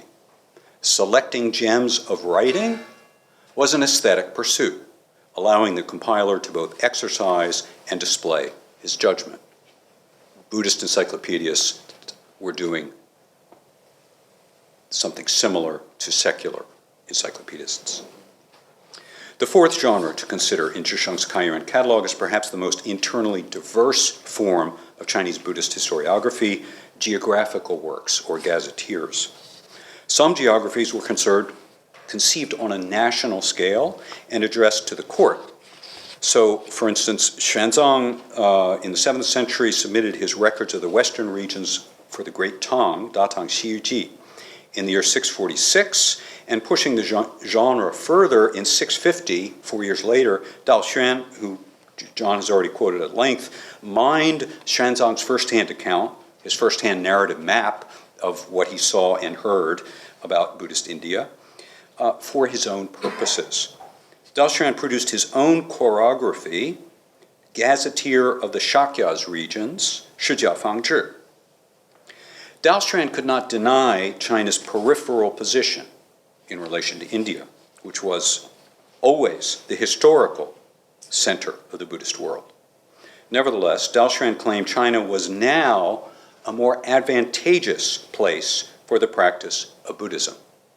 His collection of Manjushri on Mount Wutai in Shanxi, asserting that conditions in the Tang Imperium were ideal for Buddhism's flourishing. Daostrand's gazetteer also records the early spread of Buddhism to China via relics and stupas dispatched by King Ashoka. According to Daostrand, in China, Buddhism had a long history and an even rosier future. Daostrand soft-pedaled the sometimes popular understanding of cyclical decline and suggested that China had not yet entered the final period of decay, the end of the Dharma, Mofa. Overall, Janine Nickel has shown that for Daostrand, translations and doctrinal texts alone could not overcome a Chinese spatial inferiority complex. Nicole writes, only the development of sacred Buddhist geography could finally put an end to these feelings of inferiority, showing that China was part of the Buddhist world, a sacred land of Buddhism in its own right. National interests were not the only concerns of Chinese Buddhist geographical works. Tang Dynasty collections about Mount Wutai emphasize the flora, fauna, and mirabilia specific to the locale.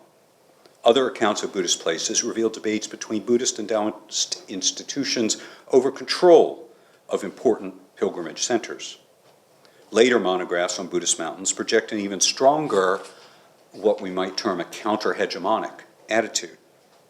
As Marcus Bingenheimer has shown, later gazetteers depict local actors, sometimes united against the state, sometimes divided against each other, but not reproducing a national program. The writing of Buddhist geography thus offers a history of Buddhism's grounding in China that follows a number of decentralized plot lines. So to conclude, although scholarship of the past century on the thought, practice, and institutions of Chinese Buddhism has mined hundreds of historical sources, nonetheless, in-depth analysis of those sources, historiography in the higher sense, has developed relatively slowly. The book we are here to honor and discuss, Buddhist Historiography in China, marks a new level of criticism, and I cannot imagine that its combined breadth and depth will be surpassed anytime soon. At the same time, I hope that future scholarship will expand on John's project, enlarging our understanding of the categories and aims of traditional historiography. John's work enables us to imagine richly how Buddhist historians were writing as Chinese officials and hence, in effect, seeing like a state.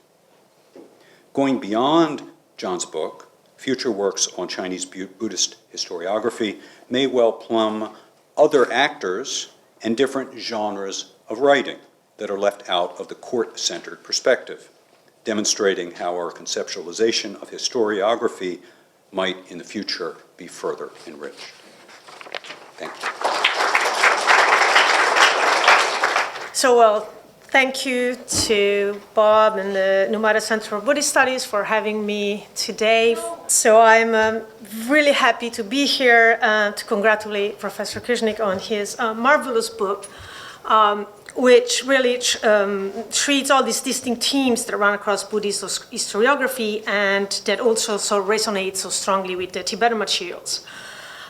So I cannot discuss any Chinese sources today, so I'm going to reassess Tibetan Buddhist historiography, starting from the earliest known instances and focusing especially on the development of a specific genre.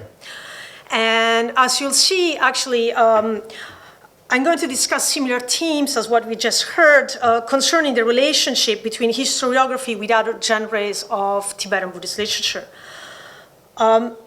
So there are distinct genres of historical writing in Tibet. One of the most widespread is without doubt genealogy. with family genealogies, royal genealogies, genealogies of abbatial successions, or of reincarnation lines counting in great numbers. The term logu, literally annals, is a general label for a chronological narrative. While it is widely used for stories and histories of different kinds, the earliest works in this category all treat a very specific subject, namely the transmission history of specific tantric cycles to Tibet. And then the acception of the genre kind of expands later.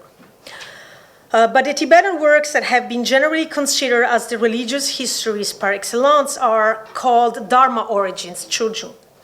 Obermiller's 1932 pioneering and incomplete translation of one such influential work by the 14th century scholar, the all-knowing Püten Rinchen Drup, was in fact titled, so the translation was titled, The History of Buddhism in India and Tibet. So in academic presentations, the genre is, for example, described thus: it reflects what we would term religious historiography, a quasi-historical narrative model that merges the modes of ecclesiastical and doctrinal historiography. The earliest example of this genre originated in the 11th century, where an upsurge could be witnessed, an interest in recording the history of religious institutions or the history and development of entire religious teaching systems in time and place. The genre, true to its original format, offers a pious retelling of the life of the historical Buddha and the origins of Buddhism in India, followed by the initial indigenization of Buddhism into Tibetan soil, its spread, and the fortunes of the religious legacy until the moment when the treatise in question was composed. With the surfacing of religious sects and entire schools, its topical expansion included a retelling of the origin of a school or denomination, and often employed to delineate the origin and history of any related issue as seen in a historical perspective. So in fact, this genre was initiated in Tibet from the 11th century during the so-called later transmission period, a time of political fragmentation following the end of the empire, when new texts, teachings, and practices were introduced from South Asia to make up what will become the core Tibetan Buddhist lore. Buten's 14th century work is emblematic of the genre as it developed in the earlier period, but in the 15th century, the contents and approach of the Dharma origins change, and the label is applied to compilations sectarian in nature, which tells the history of specific Tibetan Buddhist schools, such as the Kadampa, the Pagmudru, and so on. So in this layered text, we really see this intent on getting it right, or discussing dates, sources, contradictions, and so on.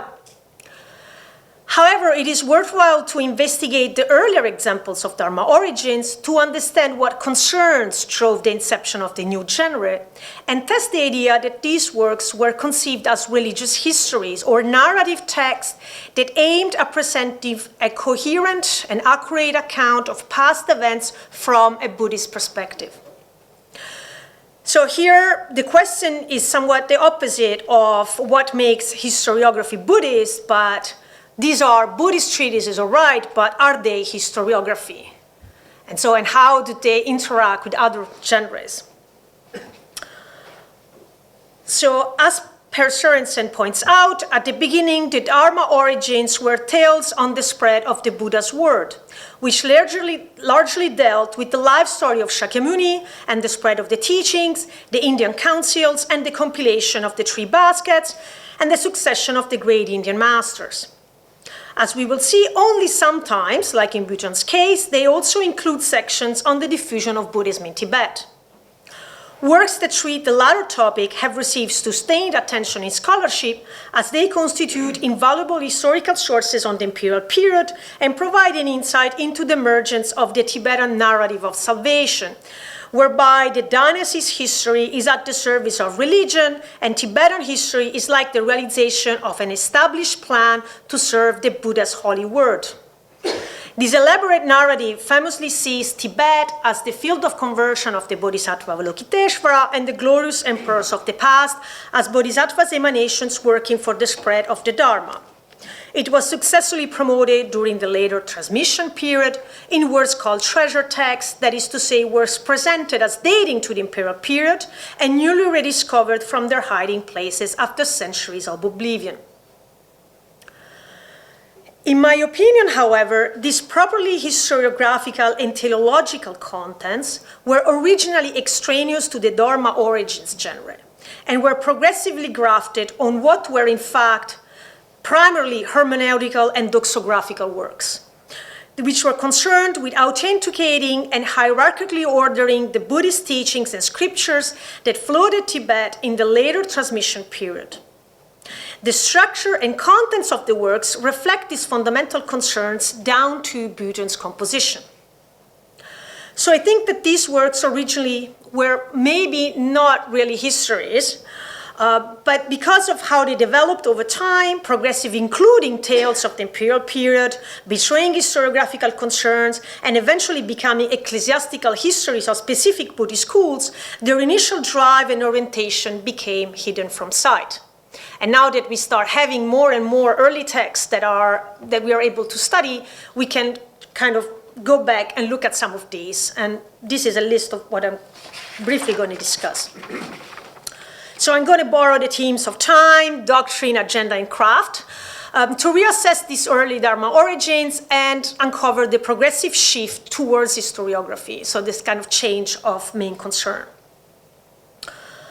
So let's start from a very important Dharma origin work compiled in 2061, whose compiler betrays historiographical interest and skills, providing a long chronological narrative of Tibetan imperial times, and even embedding earlier documents in his work. This is the Longdeu history, whose central topic is, as the title states, the most detailed royal succession and the way the Holy Dharma came to Tibet. In Dan Martin's recently published full translation of this work, this section takes up 400 pages, so it's quite substantial.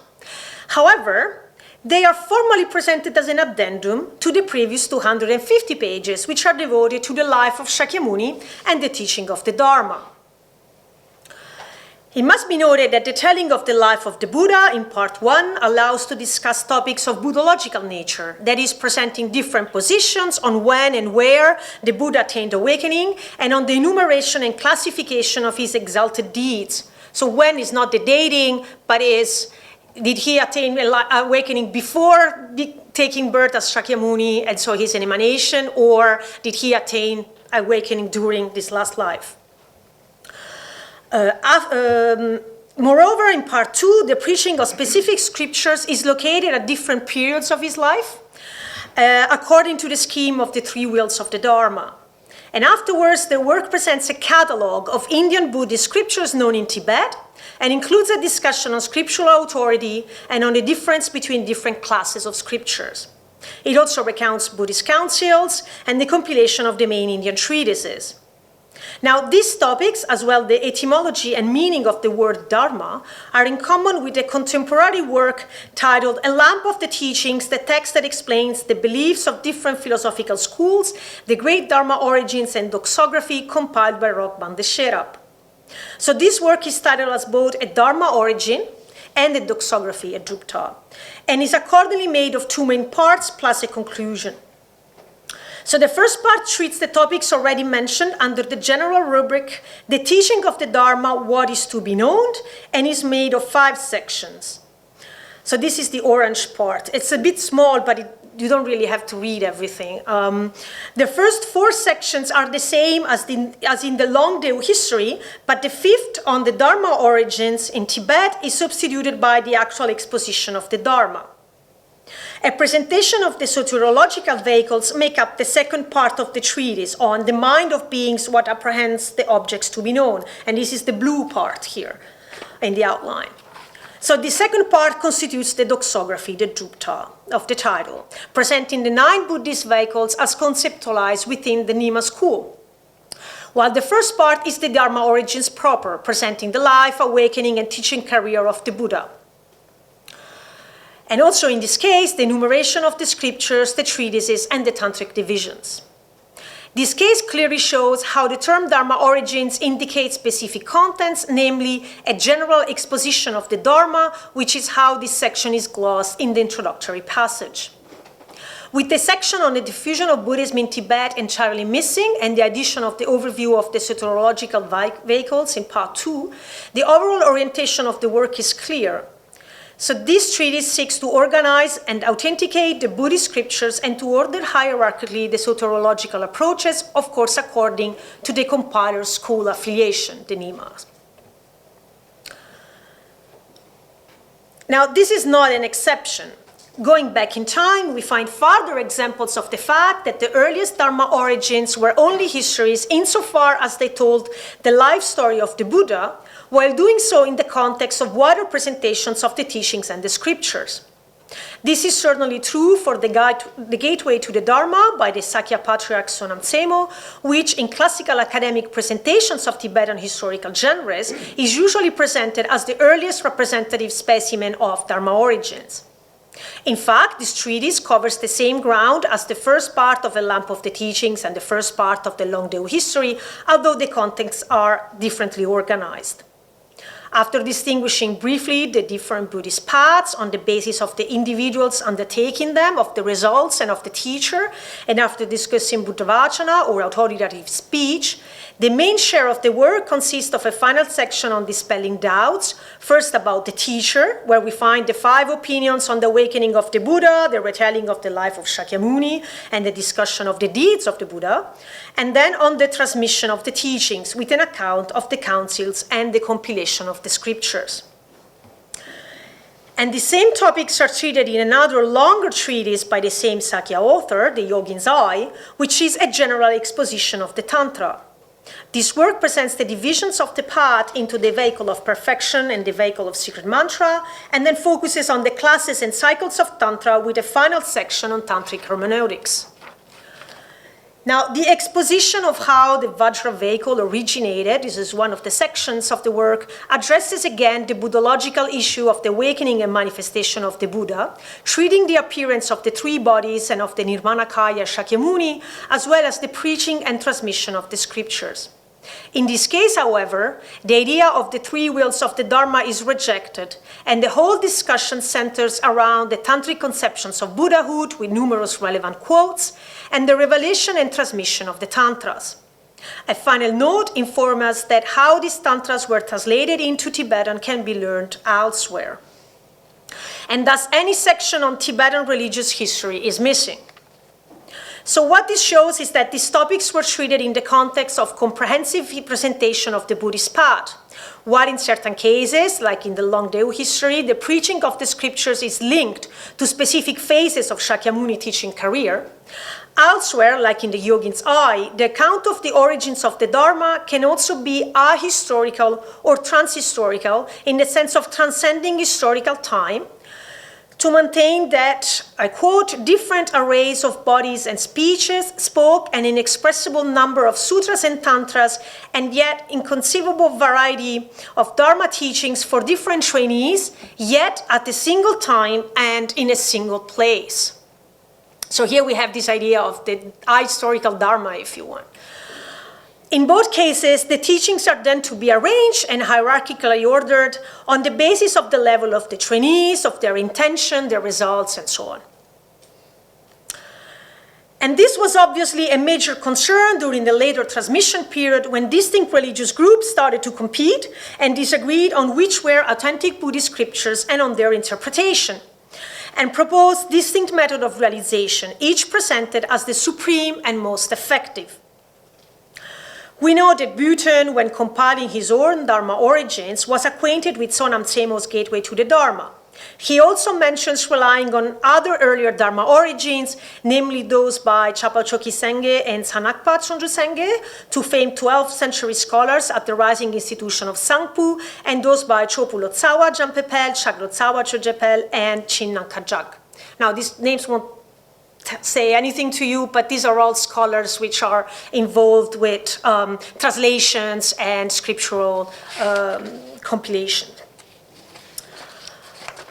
Of these early works, only the All Pure Essence by Tsannakpa has now become available, and the main part of this short work is again devoted to an abridged general presentation of the teachings of the 12 deeds of the great sage, followed by an exposition of the characteristics of the teacher and disciples, as well as a general exposition of the Dharma.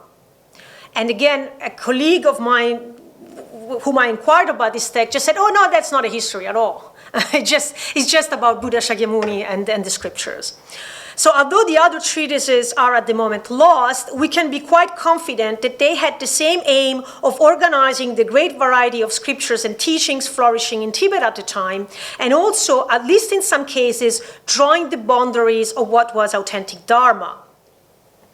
So, for example, Chaglotsawa Chogyapel was a Sanskritist who traveled to Kathmandu and to India to study, and then wrote a polemical pamphlet that singled out specific text and teaching traditions as spurious, because, in his opinion, they did not have Buddhist Indic origins, so they were not translations of Indic Buddhist text. They were either mixed with heterodox scriptures, so Mutekpa, maybe Shaiva scriptures, or were fabricated in Tibet. The targets of these polemical attacks were other new religious groups, and also the Nyingma power, the old ones, those that claimed to transmit Buddhist teachings and practices promulgated during imperial times. One may speculate that the accompanying treatise on Dharma origins, that we don't have, may have laid out Chaglotsawa's arguments in more detail, presenting his view on the scriptures that he did accept as authentic, their promulgation, transmission, and organization.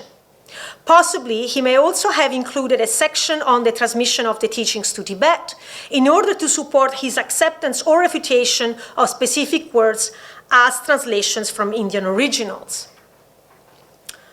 Now, in any case, as mentioned so far, in all of these early treatises, the Buddhological, doxographical, and hermeneutical concerns are predominant and largely overweight any narrative section. However, a famous Dharma origins work that predates the Longdeu history already operates a major shift. Like in the later example, the greater part of the honey, nectar, the essence of flower by Nyangral Lima Oser treats at length the diffusion of Buddhism in Tibet during the imperial period. Now, while this work has only been studied because of this section, it is still organized as other Dharma origins, starting with Shakyamuni's life and the compilation of the scriptures. However, the format is here adopted and adapted in order to promote the author's teleological presentation of the past, in which the emperors are depicted as Dharma kings, and Padmasambhava, the second Buddha of the old school, takes a prominent role in the narrative. This can be seen as an explicit strategy to defend and promote the author's Nyingma legacy, hijacking, so to speak, the Dharma origins genre that had been used by Sarma or new polemicists to set forth their own criteria of scriptural authenticity and hierarchies.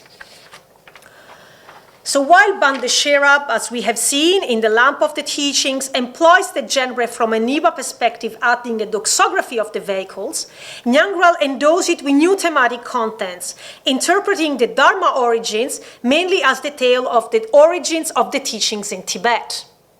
And he integrates contents from another work, a biography of Padmasambhava, that he revealed as a treasure text, thereby framing it as history from imperial times. In so doing, he is restating the relevance of the imperial period legacy and of the earlier transmission period, probably also in the context of the contemporary polemical attacks of the new ones, such as Chaglotsawa's. In this work, for the first time, the overall approach is historiographical, as it presents the preordained tale of the diffusion of the Dharma in India and consequently in the northern land of snows. His historiographical orientation is also expressed in the opening statement of intent, in which he declares the ancient Dharma origins and histories, just as they are, like the succession of Sutric and Tantric scriptures and the testaments, the writings that spread in the earlier and later teaching transmissions to Tibet, have been perfectly transmitted from generation to generation in the writings of the learned ones. I, Nyangral, arranged to gather successively and without error all this Kado text. So in this passage, the author shows concern for the gathering of ancient sources and their arrangement in chronological order. That is to say, historiographical concerns. So Nyangral was possibly or probably the first to interpret in this fashion the Dharma origins genre and influence its later developments. Not only the Longdeu history is for the most part a documented history of the empire, but later works will become religious histories in the full sense of the term. So the Dharma origins were originally a general exposition of the teachings and were mainly concerned with presenting the Buddhist path and ordering the received scriptures.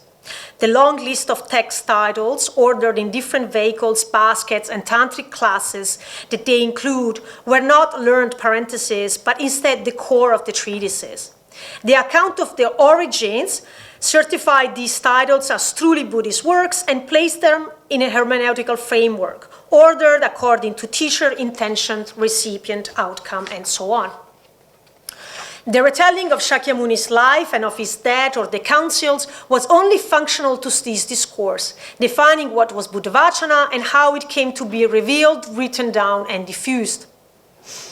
This naturally became contested ground, with scholars from different Buddhist backgrounds producing Dharma origin texts to accompanying their doxographies, their exposition of the tantric lore, or their polemical treatises. When Bhutan Rinchen Drup in the 14th century wrote the learned Summa of the scholarship, he titled it The Jewelry of Scriptures, the Dharma origins clarifying the teachings of the Sugata. And the initial versified intentions to compose the work, he states that he aspired to present the various vehicles, the great and the small, the diverse jewels of their intention, the superior and the inferior.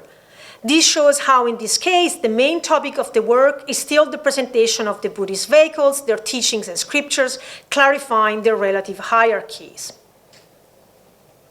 So, up to this time, the Dharma origins were concerned mainly with scriptural authorization. However, starting with Nyangral Nima Oser and his honey nectar, essence of flowers, the narrative portion starts to lengthen in order to promote a specific narrative of the imperial past and thereby also support claims of authenticity of the Nima tradition. This paves the way to the transformation of the Dharma origins into a truly historiographical genre. Indeed, starting from the 15th century, at the end of the formative phase of Tibetan Buddhism, this kind of work turns to tracing the teaching transmission within particular schools in Tibet. We have several such examples produced at the time in the dominant Kagyu school and in emergent Gelug school. These works turn to a genealogical structure, in which the starting points are Indian authorities, thereby certifying again the authentic origins of the school-specific teachings. Then they narrate the diffusion of those teachings to Tibet in an unbroken chain of transmission, highlighting the attainments of the protagonist of the narrative. So here we are in much more familiar ground. So once the canonical collections had been compiled and order installed, the Dharma origins thus developed into Buddhist historiography and became instrumental to the definition and promotion of sectarian identities. Thank you. Our final speaker is Eric Green from Yale University. After that, we will have a discussion, and then don't run away, because after the discussion and the questions from the audience, there will be a reception downstairs to which you are all invited. Thank you, Bob, and thank you also to the Numata Center, the Bukidendo Kyokai, for putting on this wonderful event. And it's a real pleasure to be here in celebration of John's wonderful book.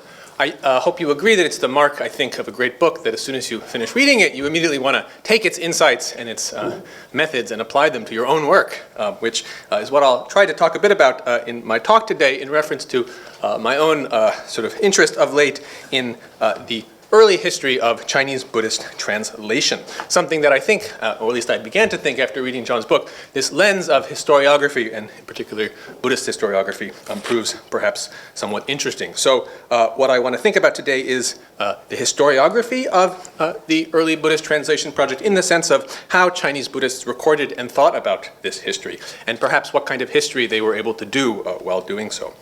So let me begin with a particularly famous bit of Chinese Buddhist history writing, one that Buzzy alluded to a moment ago, actually. According to this story, which you all probably know, Chinese Buddhism began when the Emperor Ming of the Han Dynasty, inspired by a dream, sent envoys across the Silk Roads where they obtained a Buddhist scripture. Upon their return, it was translated into Chinese and became the famous scripture in 42 sections. Now, this story, of course, is not true, and no doubt its composition, initially around the year 300, served many purposes. For example, representing Buddhism's arrival in China as that of an invited foreign guest, not a kind of interloper. But for today, I want to note something else about this story, which is that this tale, and whatever else it is actually one of the earliest attempts, I think, to tell the history of Chinese Buddhism. This tale takes the form of the history of a translation. Chinese Buddhists were indeed, from very early on, invested in documenting the history of the translation of their scriptures. Not only did they record or sometimes invent this information, they further engaged in an ongoing project of what I will call, at least provisionally, translation historiography. That is to say, they reflected on the Buddhist translation project as having a historical character and as following certain patterns. That Chinese Buddhists approached their sacred texts in a distinctively historical fashion has not escaped the notice of modern scholars. The Chinese Buddhist canon itself, as Stefano Zecchetti has noted, has, if we examine it, a curious historical character, seen in the way that it self-consciously preserves multiple translations of different vintage of the nominally same Indian text. Rather than proposing that their texts are sacred because they are unchanging, which we might have expected, Chinese Buddhists, according to Zecchetti's thinking about this, and I quote, saw the historical dimension inherent in the transmission of the canon as being fully part of its holiness. This attitude towards translated scriptures in China had ancient roots. And perhaps most obviously, it's a foundational feature of medieval Chinese Buddhist scriptural catalogs, which Buzzy alluded to in his talk, and which I'm glad to learn he did not entirely preempt by his comments on that in terms of what I'm going to say. The earliest of these scriptural catalogs, as many of you probably know, was compiled sometime in the mid-300s by Dawan and is preserved for us in Sangyo's Chusanzang Jiji from the early 500s. Although I call it a catalog, as Buzzy did, out of custom, Dawan's work was not, in fact, a catalog, if by that word we mean something like the inventory of a real or even ideal library. Chinese Buddhists did eventually compose those kinds of catalogs, which became the basis for the canon itself, as Buzzy mentioned. There, texts are arranged by various genre-based schemes modeled on the Tripitaka. Mahayana Sutras here, Vinaya texts there, and so forth. But Dawan's so-called catalog is much more like a history. He lists texts by translator, and these translators are then arranged chronologically. To read Dawan's work is effectively to read a chronological history of Buddhist translation in China. Or perhaps better, a history of the growth and change in Buddhist canonical literature. That the motivation for Dawan's project was in large part historical in this sense is highlighted in Sangyo's later biography of Dawan. As this biography notes, as the scriptures increased between the Han and the Jin dynasties, the names of their translators were often not recorded. And as a result, now I quote from the biography, the era of the texts was not discernible. Dawan therefore compiled his list of scriptures, noting the times and the persons, and sorting items by old and new. Although Dawan certainly had other motives as well, and we should not dismiss those, including establishing orthodoxy and things like that, I find it notable here that Sangyo's emphasis on the historical problem of knowing when texts were produced, and also his description of what we might call Dawan's historiographical practice of sorting items by old and new. When Sangyo in the early 500s extended Dawan's catalog, he structured his work in the same way, as a chronological history of translation. In later times, these kinds of translation histories, as I would refer to this genre, continued to be included within the scriptural catalogs proper that Buzzy mentioned. Sangyo's own investment in this kind of historiographical practice can be seen in the manner in which he supplemented Dawan's list of texts. Although mostly Sangyo just added the more recent translations to the end, in some cases he apparently found older texts that Dawan had not noted. And these Sangyo duly slots in the proper historical location. Indeed, this is how he begins. He places first at the head of the list the scripture in 42 sections, which Dawan had not included or perhaps not even known about. And Sangyo says that it was, in his considered view, quote, the earliest surviving translated scripture.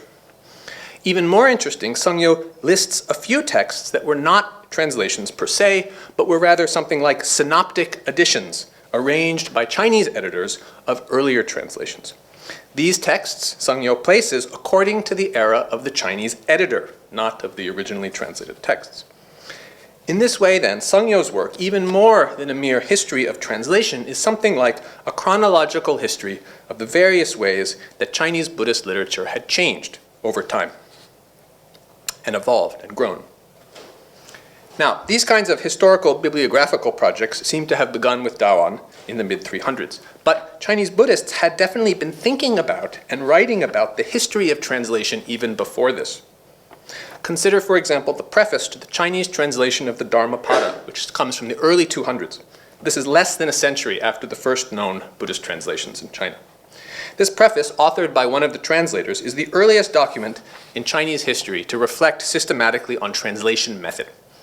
After some interesting discussion about how the Indian and Chinese languages differ and how this makes it hard to convey the meaning of the Buddhist scriptures, the preface begins to wax historical, describing how the first translator, An Shigao, had hewed closely to the original form of the scriptures, making his method hard to imitate. Later translators are then mentioned with the implication that their approaches to translation differed.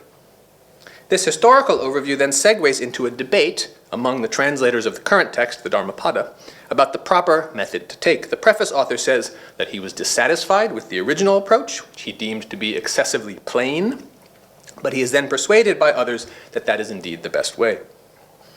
This document, this preface, deserves closer scrutiny, but I just make two observations about it. First, that here, barely 2 generations after the very first translations of Chinese Buddhist texts, there already existed a rough notion of translation history. New translations provided an occasion for reflecting on earlier such endeavors and linking them together in a history in which the translations of different eras had different styles and different qualities. Second, this presentation of translation history is closely linked to a reflection on the problematics of translation as such, about the way that differences between languages make it difficult to translate texts properly. It is because of this problematic that translations differ over time. And this is why these changes can also be used to mark the passage of time in some sense. From other early prefaces, we also begin to see the interpretation of a translation history that, I will suggest, long endured.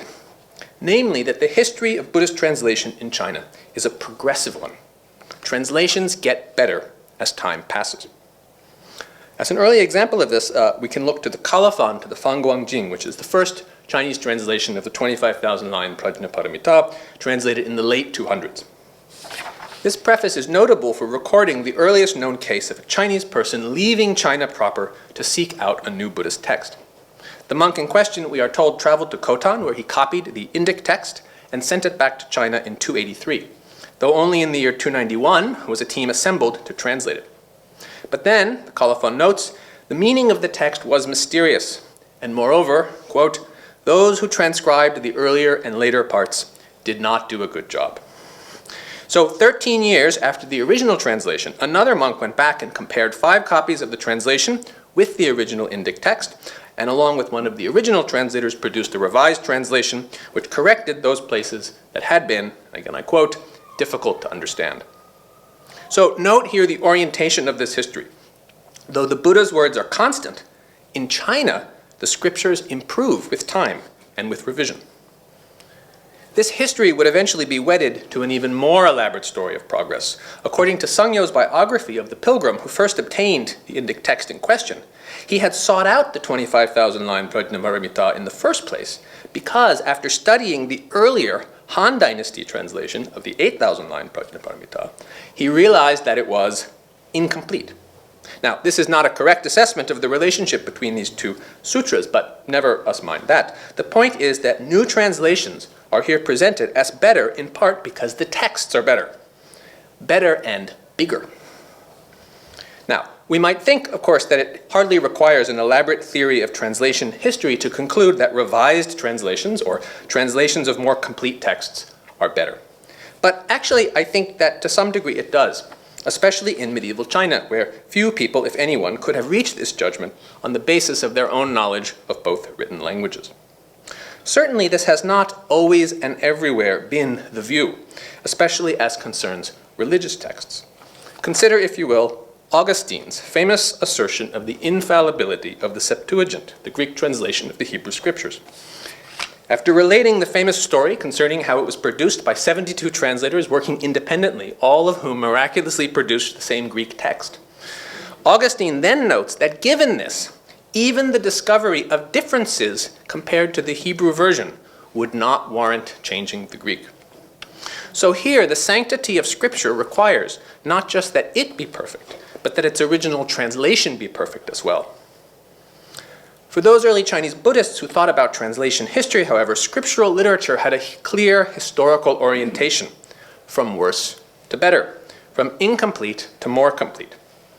And this reading of the history had consequences. It sanctioned or even encouraged the continual production of new, better, and not least, longer translations.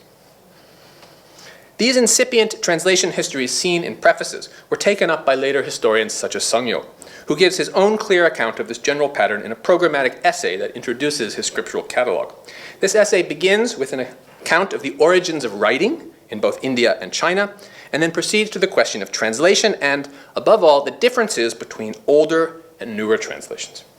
I won't rehearse how Sangyo narrates this history, except to say that he charts the same path from the early translators, who he says often lacked sufficient skill, down to Kumarajiva and other famous translators from the early 400s, whose work Sangyo praises as the pinnacle of translation. Although that era, the early 400s, is somewhat before Sangyo's time, it's important to note that no major new translations took place in the late 400s in China, so what Sangyo is effectively saying is that the most recent translations that people are familiar with are the best. So what emerges across these various sources is an explicitly historical attitude towards Chinese Buddhist scriptural literature, and an interpretation of that history as a gradual forward progress. On the whole, this is an interpretation that valorizes newer and longer translations. These texts are the ones that get us closer to the Buddha's real meaning. This hermeneutic, I would suggest, is at least somewhat at odds with the more usual medieval Chinese thinking and approach to literary history, which is typically skeptical of textual expansion and proliferation as something that buries the teachings of the sages beneath the overgrowth of later generations. This version of the literary past is especially prominent in discussions of the Chinese classics, the category as Jing, to which the Buddhists attempted to assimilate their own scriptures. Consider, for example, the opening chapter of the Wenxin Diaolong, which is a famous tract on literary theory and history written in the early 6th century by, interestingly enough, a close associate of Sangyo. Here, in this text, is charted what we might call the origins and descent of writing, from its singular primordial beginnings. The story that follows is, just to take Stephen Owen's summary of how it works, one of, quoting Stephen Owen here, mysterious origins, no longer accessible, followed by a period of perfect simplicity and transparency of representation in the earliest extant texts. This then begins a process of complication and increasing patterning, which swiftly goes to excess, carrying literature ever further from its simple roots. As Owen notes, these ideas reoccur throughout the text. Chapter 2, which treats the Jing or classics, thus similarly notes that after the classics were created in antiquity, quote, with the passage of years, these origins grew remote and dark, with branches and streams multiplying and mixing. Only then, we are told, did Confucius, quote, cull and transmit them so that these treasures revealed their radiance. Now, although the time of Confucius here represents progress, note the idea that is common in these stories, that Confucius's editing of the classics was a restoration of the old, effectuated by reducing what had become excessive or redundant. This contrast between the concise and fixed Chinese classics and the voluminous and ever more numerous Chinese Buddhist scriptures was discussed frequently by early critics of Buddhism in China, real and imagined.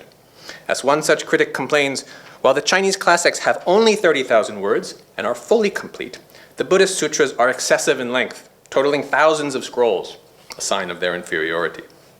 Buddhist scriptures were just too long.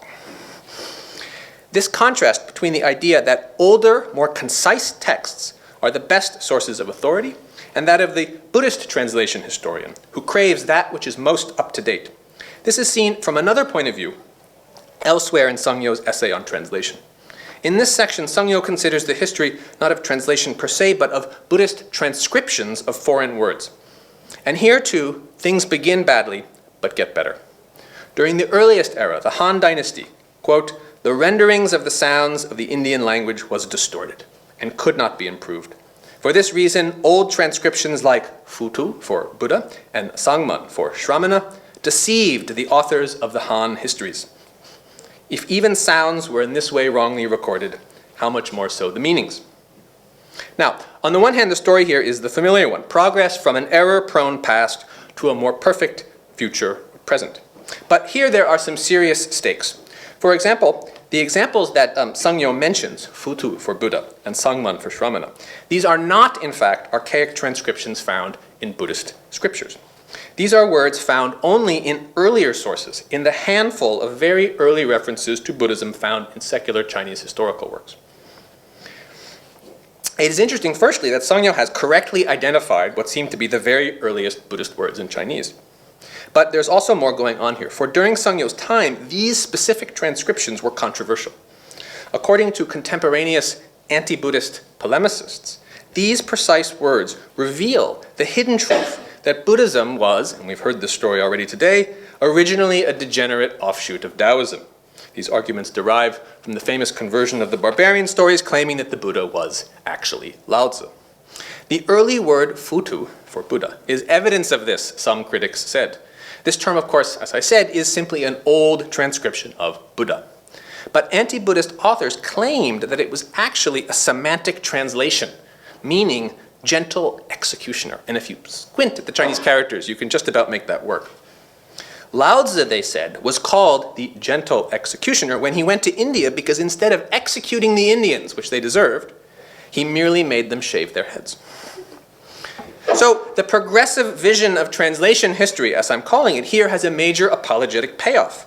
Like those who saw the Chinese classics as continually degraded by literary proliferation, the anti-Buddhist authors have reached back in time to the earliest word for Buddha in Chinese, and they have proposed that there is where we can uncover the real meaning of Buddhism, which was later obscured. For Sangyo, on the other hand, it's just the opposite. Even though Futu is the earliest Chinese word for Buddha, it is not authoritative. The most recent texts, not the most ancient ones, are the most reliable. Sangyo's argument that the divergence between earlier and later transcriptions comes from errors, this, of course, is not correct. Sangyo was, it seems, unaware of or uninterested in the diversity and historical evolution of the languages of the Indian Buddhist scriptures themselves. Yet, though flawed by our standards, there is something I think quite interesting here.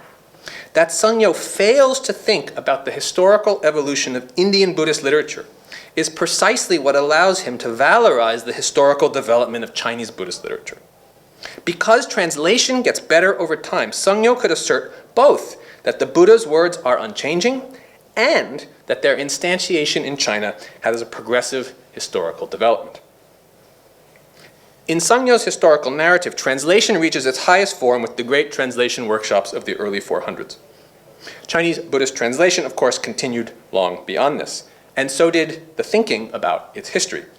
That must be a story for another time, but briefly by way of closing, I will just say that these notions of progress and expansion that are characteristic, I have suggested, of the earliest translation historiography, these continued to influence how Chinese Buddhists thought about the history and future of their sacred texts.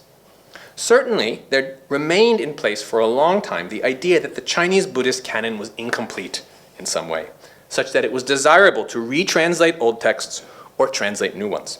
Claims to this effect and accompanying translation movements would continue down through the late Tang Dynasty and even a bit longer, even though these later translations, the texts themselves, did not in practice supplant the earlier ones to the same degree that Kumarajiva's had.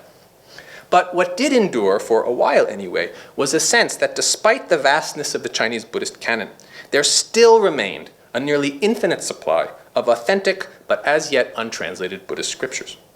This idea finds a delightful example in a Dunhuang manuscript from the late Tang Dynasty that some have called an apocryphal catalog. Listed here are what is claimed to be the contents of the real Buddhist canon, that is to say, the Buddhist canon as it exists in India, along with notes about how many scrolls of each text were then available in Tang Dynasty China. In this translator's fantasy, as I would think of it, even the most voluminous Chinese translations of famous scriptures are but small portions of incomparably larger texts, all of which await translation. For medieval Chinese Buddhists, then, that translation had a history went along with the idea that it had a future.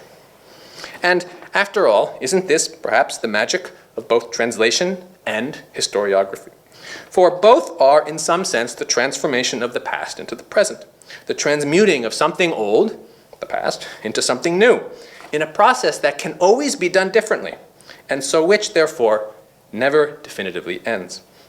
The quest for better Buddhist translation, in which many of us remain invested, just like the quest for better historiography, Buddhist or otherwise, stretches into the future even as it reaches back into the past. Thank you. We can begin with John if you want to, I don't know if you want to respond to any of those, but go for it. Yeah, that was really stimulating, thinking about how I could have reorganized everything. Thinking about what are the indigenous categories of history, and so Buzzy's paper made me think, I was kind of arbitrary in a sense, and what qualified as history, kind of tried to pussyfoot around it. And then in Tibet, that there's origins of the Dharma as a whole nother type of genre, which just made me think about approaching the topic from a different perspective, that there are different types of histories that follow different rules. With translation history would be one. I also thought more generally that the way historians write biography, you have a certain set of expectations, starting with birth, ending with death, etc. And then the history of the written word is different, of textual history is different. The history of buildings is different, how buildings preserve memory, and maybe even a history of ritual, liturgical history would be a whole different set of rules. So it just got me thinking about other book projects for someone else. Not part two of Buddhist historiography. No, it is not. Take this back. Yeah, I'd like to ask Marta about antecedents. If you've thought about this, I'm having a hard time thinking of Indic forerunners to the Churjong genre, and so it leads me to wonder whether they picked something up from the Chinese side and developed it. Have you any ideas about this? Okay, this is a difficult question. Certainly both the contents and some of the strategies that they adopted are not original. Obviously, the idea of telling the origins of Buddhism in India and then the spread of that religion in Tibet is not, it's not original. There were similar attempts in Sri Lanka and in China and so on. But, and I don't know what kind of text they would be being familiar with. This I don't know. How much they would have been familiar with any Chinese artisans, for example. I don't know.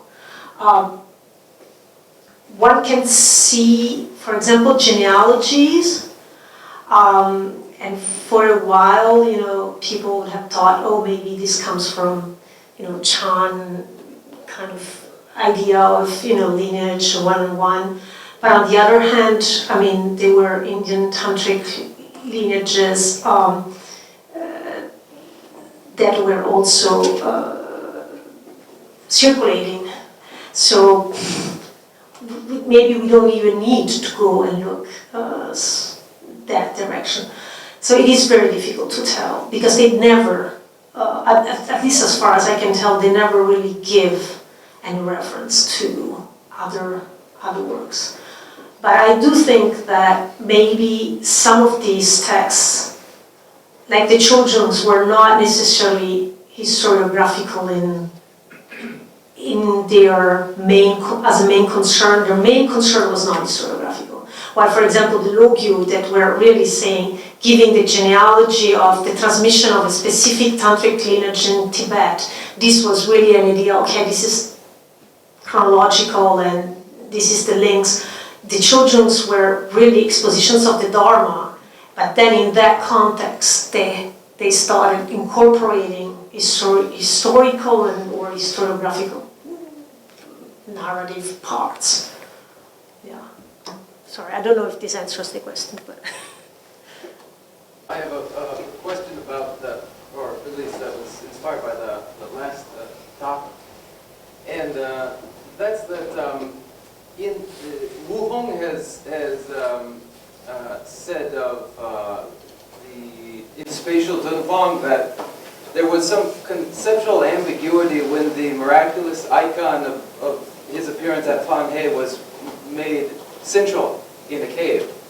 And suppose that for viewers, it made for some irreconcilable ambiguity as to whether this is a Buddha or a presentation of the Buddha, and then concluded in a way, here in some of the transformation tableaus and some of the development in the caves, there was sort of the statement that presentation more than representation was what was going on, and artists embraced that in a sense, following the history of an icon over its course indigenously in China.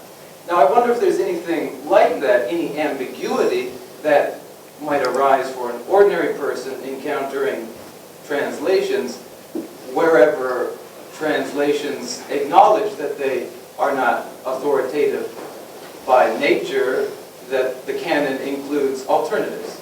Wait, I'm not entirely certain how to answer. I mean, other people can chime in on this. Answer the question, but the last part of what you said, just to clarify, I don't think there's any examples of a Chinese translation of an Indian Buddhist text in Chinese in the canon of Chinese Buddhist scripture that itself says, "Hey, by the way, parts of me might have been mistranslated." Right. So, I don't think that's actually in the scriptures themselves. It's more, and that's why I was trying to think of these record, texts that organize them and think about them, though, do provide that kind of contextualization in this perhaps way that I'm suggesting forward-looking. So I think there's some, perhaps in your example, the text itself is the analogy to this, the icon presents itself to the person, as a complete thing in that way. So, and that's, I think, in some ways what's interesting in this comment by Stefano Zucchelli that I mentioned, right? The history of the literature, that it has a historical narrative, emerges only when you put multiple things next to each other, right? So that, to me, that's why if you think of the canon itself as being a historiographical project in some way, maybe not completely in the form of real. I mean, we're having a little question about what counts as historiography. I suppose that's maybe the deeper question here, but I don't know if that responds. Yes, okay. So I have a question which is, I'm not sure it makes sense, but it's just a reflection on what Buzzy was saying, and I was wondering what John would think about it if this is coherent. But one way to think about the difference between history and historiography, whatever those things are, is that historiography, it implies some kind of self-consciousness or self-awareness or meta-reflection on what you're doing. And so I was thinking, this actually came up in our graduate seminar. We read your book and discussed it last Wednesday, that the texts you're talking about seem to be very self-consciously historical. The texts that Buzzy is talking about, at least some of them, you're talking about sources for doing history rather than texts that are self-consciously historiographical. I was thinking along those lines until Eric's talk, because then I was thinking, well, the kind of thing that you're doing, it's not necessarily self-conscious, but there's definitely a kind of historiographical element to it. So I'm now confused, and I just wondered what your response would be to Buzzy on this issue. If that makes sense. I'm still leaning towards your initial position, which is that at least the text I was working on, what interested me about them was their self-consciousness, and particularly their willingness to ruin narratives. They had this irresistible urge to demonstrate their historiographical sophistication. And you see that the most familiar case in Tibet as well with Tamil Taranata. So I teach a seminar on Buddhist historiography, and all the sinologists are completely confused by the Mahavamsa and by any of the material in India. We get to Tibet and we all kind of sigh and say, here we are, this looks familiar. So I still think that works, and I'm wondering if in the historiography of translation, perhaps you do see some of that reflection on how do you tell that this is better than that? I don't know if you want to pick that up. Yeah, that's a very interesting question, and I would admit that it's not always so evident.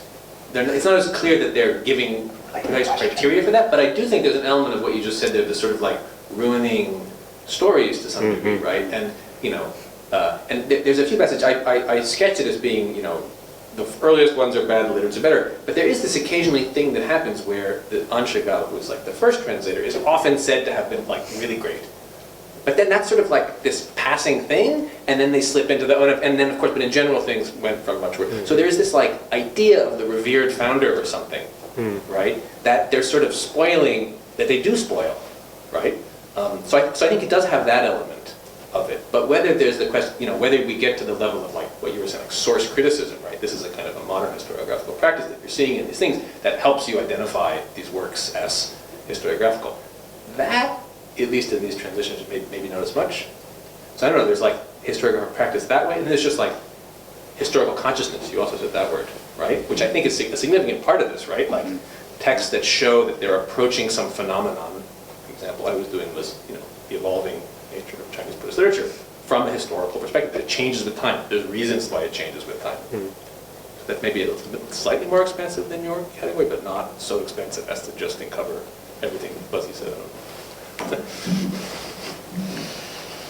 If I could, let me pose this as a question. I'll give an example and then pose it as a question, and that would be to push the categories of historiography further, or more, even more broadly.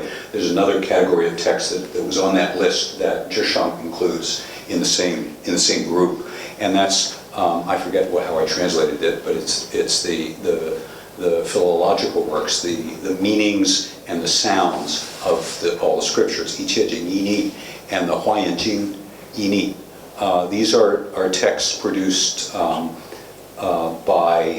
largely by Chinese scholars, Chinese monks rather than foreign monks, and they focus on the meaning of individual terms in number one and the proper pronunciation of individual terms. And they're very aware of differences in translation. They're very aware of changes in history. So where do those fit in the kind of worries that you propose we think about, Eric, for counting what counts as a history of translation? Would those count too? And where do they fit as we think about reflection on and critical attitude towards what the sources mean? So I'll give that back to John and Eric. You can go first, too. Maybe can I say something? Yes, please, Marta. Well, I'm just wondering if to focus on the fact that certain works have they do account for changes, for example, phonetic changes or changes in, for example, transmission history. So there might be mistakes in decoding and so on. Do qualify them as historiography, though, because I mean there is no. It's not giving a coherent account of the past. It's not trying to reconstruct a narrative of the past with a certain purpose. It's about acknowledging the fact that there is time and that, our books are there and, over time they have a history of, but that's the history of the book. It's not, so it's not about, thinking about the past in order to understand the present and to give an account of that. And while what Eric was talking about, I think it's at least a step forward because it does use chronology or to organize knowledge, and it does give a coherent account of all the past of the translation process in phases and with a kind of idea of how it evolves. And it also makes me think that so much of, like I've seen it in Tibet as well, historiography is so much linked to this kind of kind of process of organizing knowledge, organizing texts, making the canon. I mean, Buton was, he wrote actually a catalog of the tenure of one of the sections of the canon, so he was a canon scholar. And at the end of his children, he gives a list of the texts in translation that he knows. So there seems to be a kind of link there, something that urges that kind of prompts scholars that have to do this work of organizing text to go to history or to a kind of account of their emergence of the scriptures, and so in order to organize them in some way, that so linking them to phases in the life of the Buddha, which also I understand happens in Chinese historiography, or organizing them in different ways in a way that makes sense. But that is really, I think, self-reflective at another level than just, Yeah, I don't know. Yeah. I'm sorry, Okay. I'm not thinking very straight. No, I think you're thinking very straight. That made perfect sense to me. So there's a difference between just the list of possible transcriptions of a word, a dictionary, glossary, and introducing the element of time. Right. And what's so interesting about what Eric was saying was that this was progressive history. Because traditionally, everything is always getting worse. And this is one area of scholarship where there was a kind of optimism that we're getting better, and even more optimism, which is somewhere in India, there is an even better version, and it's possible that someday we'll get the best version of a given sutra, and we'll translate it better than anyone has before, which just really stands out as quite unusual in, I guess, Asian culture. Although it did make me think of the classic example that's always given, which is that Xuanzang's translations did not that they didn't displace Kumarajiva's translations, and I just wonder if you have any thoughts on that. Well, so there's just two things. One, yes, in practice they don't. On the other hand, you ask someone like, who's the greatest translator in Chinese history? Xuanzang. Like everyone agrees to this. So there is a sort of disconnect between this this ideology of progressive. I didn't mention it, but in the kind of longer version, Tim Barrett has this very nice paper, this Kill the Patriarchs paper. He actually postulates, that it is the sort of disappointment with Xuanzang's translations that catalyzes the growth of these sort of anti-scriptural traditions like Chan. This idea of like that everyone was like the hope that more translations would solve our doctrinal disagreements kind of like finally ended, and that like something other than just another round of translations was there's no real evidence for that, but it's a very fun idea. Yeah. Sorry, just relating to that, Eric, why did the Chinese translation industry go haywire in the Song dynasty? Yeah, what about all these song translations that everybody ignores? Yeah, no, I mean that's like the last gasp, right? Yeah, I don't have a lot of insight into that. Well, I guess just the traditional explanation is just that new exciting scriptures dried up. But your point is, why didn't they just go back and retranslate Kumarajiva, for example? And I suppose it's only with the arrival of a new text that there was justification for a new translation. Well, it's the quality of the translations diminishes, and then they start messing around with the text. Well, you're saying, why are the Song translations so bad? Why are they so bad? Not why they're so few. But Yeah. that's just, you just think there, but that's not I mean, there's, what's bad? Right? But that's, you need a theory as to What's what's bad is when they take a text about Ajahn Chartreux and valorize it so that all mention of regicide and patricide is removed. There's something funny going on there, right? Yeah, but it's just like Augustine. I mean, right? Like, who knows? Like, why would I'm saying that might not be enough. Well, is it possible, for example, that one of the reasons the song translations are not successful is that the sectarian identity of these traditions have been solidified, established at that point. And so suddenly now we know who we are, we know what scriptures we use. Suddenly you have the scriptures coming in and they're like not really relevant, or you know what I'm saying? That must be part of it. This time I won't go on and on. This time, in the iconometrics of Buddha in Tibetan Tibetan Thangka art and in Chinese mural paintings and things, there's some acknowledgement of there needing to be perfect fidelity and it being impossible. And so is there any such analog in the translation tradition? I guess that's an Eric question. The perfect ideal of the perfect Yeah, translation. well, I mean, I actually think that the fact that there's not an ideal translation, this actually is explicitly acknowledged in some ways. In the dissertation of Megan Howard, who just graduated from the program, and she has this really lovely analysis of some of these, not in like catalogs like this, but in these philosophical works of people like Judy and stuff, where he's comparing the different translations of the word like nirvana, right? And then the conclusion is that, well, look, it's all sort of basically like emptiness to begin with. So they're all fine.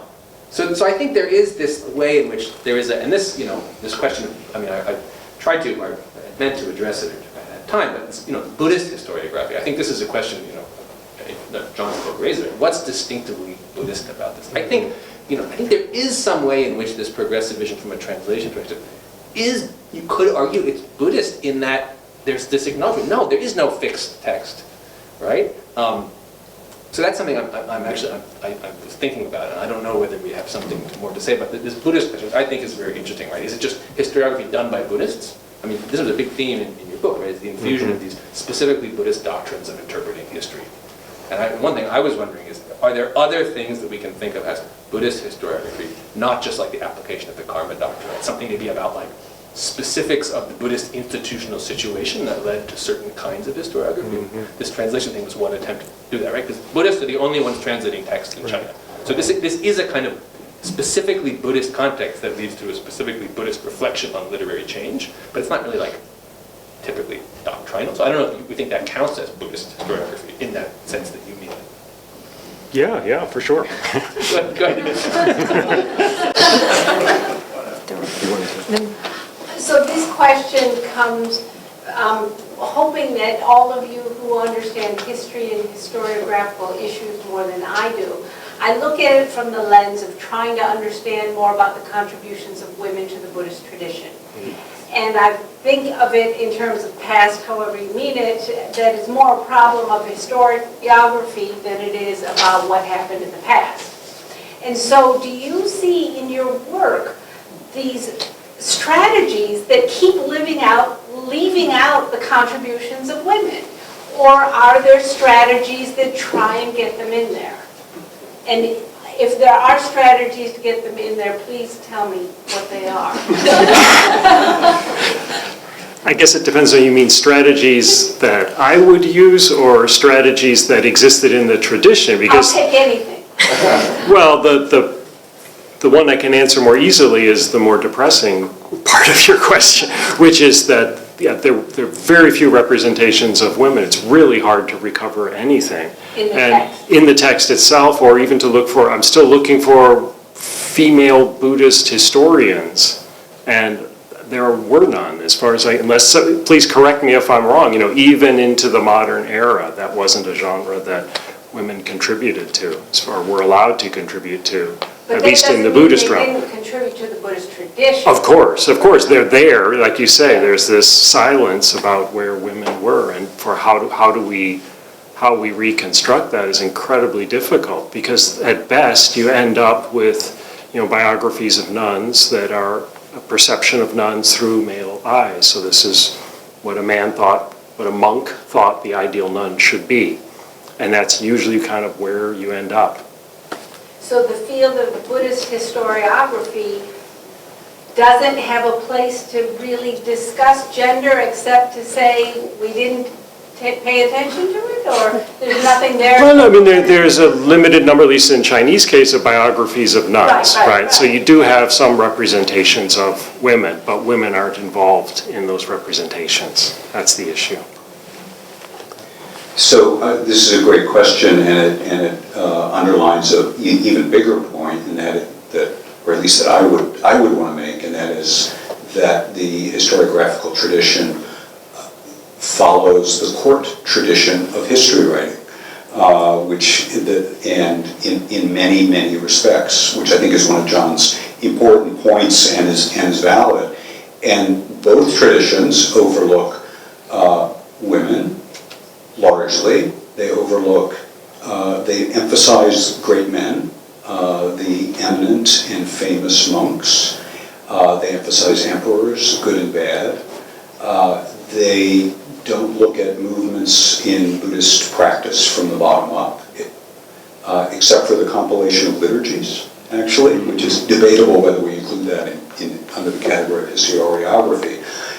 So that they're ignoring, their vision is from the court outward. And they're not even looking down very much as they're writing not only as court historians or like court historians would write, but they're writing for, that's their audience as well, is the elite. And so there are numerous members of the sub-elite that get left out.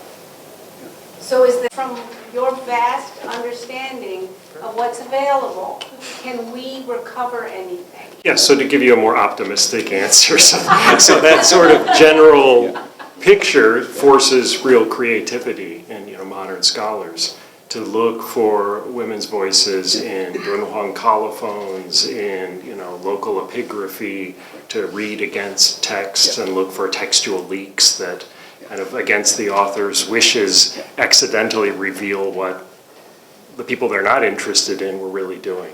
So there are possibilities, but kind of like I was saying for the case of India, it requires a certain level of methodological sophistication, which is part of what makes that kind of research really appealing. Thank you. Tianyan? So thank you for this very, very wonderful panel. And so I'm wondering the relationship between court histories and Buddhist historiography. Because if we think about court histories, a dynastic history would have categories such as Zhuan, biography, and local gazetteer is part of it, and catalogs as well. So I'm wondering to what extent we can use the boxes from dynastic history to match those boxes in Buddhist historiography. In that way, it sort of merge the view of Professor Teiser and Professor Kishnik. Yeah, so I think we can use those boxes because they used those boxes. So the monastic historians, the Buddhist historians specifically imitated what was happening at court. They created histories that were modeled on the Shiji, or that were modeled on the Zizhi Tongjian. They created local histories that were modeled on the local histories that those literati were writing. So I think it's fair to use it because they were doing that. And in my selection of what I counted as historiography, I think part of my criteria were Buddhists, monks, who cited those figures, who were attempting to impress the literati by showing their knowledge of Shiji and other, court historians. Brian? Yeah, these are great talks. I really, really enjoyed them. And so I do Mongolian stuff, and I could just go on because there's a parallel in all of that. And I'll just say a couple stupid things. Speak up. But then I'll make a point. Can you speak up for others around? Yeah. One thing they say is that the first world history is the Compendium of Chronicles by a guy named Rashid al-Din. And it's not the first world history, but they consider it such that the Mongol Empire was so great that the world history of the Mongol Empire is big enough to be a world history. Mm-hmm. It was written by a Jewish physician as a Buddhist historiography. So everything goes back to the Buddha. Islam and Muhammad, everything goes back to the Buddha. So that's an interesting little part of that. And I have a question for you about the types, Eric, about the types of the philosophies of translation. And maybe that's not, the thing I want to say before that is, the thing to consider in this that you touched on, but didn't quite mention. You said history and truth, right? You put history as opposed to truth. Kanza contrasts history and truth, right? Yeah. So Buddhism likes truth but doesn't like history. The real thing, the nitty-gritty is the difference between truth and fact. So they're different things. Truth is true forever, timeless. So where man is born to die, that's true. A fact is something happened at a particular point in time. Back in the day, these are very different things. And so in the book of Isaiah, it says, who can show what happened in the past? Who can show you? Why? Because we have history and you don't. What happened is not necessarily true. So when you get into text, there's this very interesting interplay between truth and fact. They're ping-ponging back and forth, and they're using, fact is true when it's when it's towards the truth. So when it comes to the Mongol Empire, they want all of the facts as best as they can because it's true to what happened in the Mongol Empire. But the critical thing is the truth. And so when it comes to, say, when Genghis Khan is, who he's descended from or whatever, the truth is something Buddhist, and so they give you a lie. So there's this beautiful, you can't have the truth without the fact, and you can't have the fact without the truth kind of thing. And do you see that? Yeah, I think you can see in Buddhist historiography writers trying to do both. Yeah. So on the one hand, they are trying to recover historical facts. So I think that, like a radical postmodernist approach, which says they don't really care what happened in the past, it's just what the story does for us now, doesn't really work. They did try to nail down what they thought happened in the past. But also, I think historiography is an underexploited genre for understanding Buddhist philosophy. That it raises up, narratives raise up problems that the Buddhist historian thought they needed to resolve. And even not just a Buddhist historian, but I gave that one example from Sima Qian of why does bad things happen to good people, basically. So they also deal with these sort of enduring moral questions that aren't necessarily tied to the historical record. Thanks. Roy? Yeah, thank you. This is fascinating. I want to ask about the linguistic aspect of this historical awareness, and that in modern historiography there is an awareness that language is also historically embedded. It changes, right? It's something that is given, situated in time. And when you look at Buddhist conceptions of that, I'm speaking very generally, but even for translation, for instance, I think of there is in the Mula Sarvastivada Vinaya, famous section in which the Buddha teaches the four kings of the various directions and gives them the same verse, but in different languages, right? And it's kind of an imitation, it's gibberish, some of it, but it imitates Dravidian language or Mlecha language and so on. So there is a notion of translation, right, which is not historical. It's basically there. The Buddha spoke to all people in all their languages ahistorically, and then you get that floating there, and then it's being unpacked in time. So my question is just, to what extent do you find, it's for all of you, the way in which language use of the historians in the historiography, in the translation project, is aware of its own situatedness, historical situatedness, in historical etymology? I can think of instances.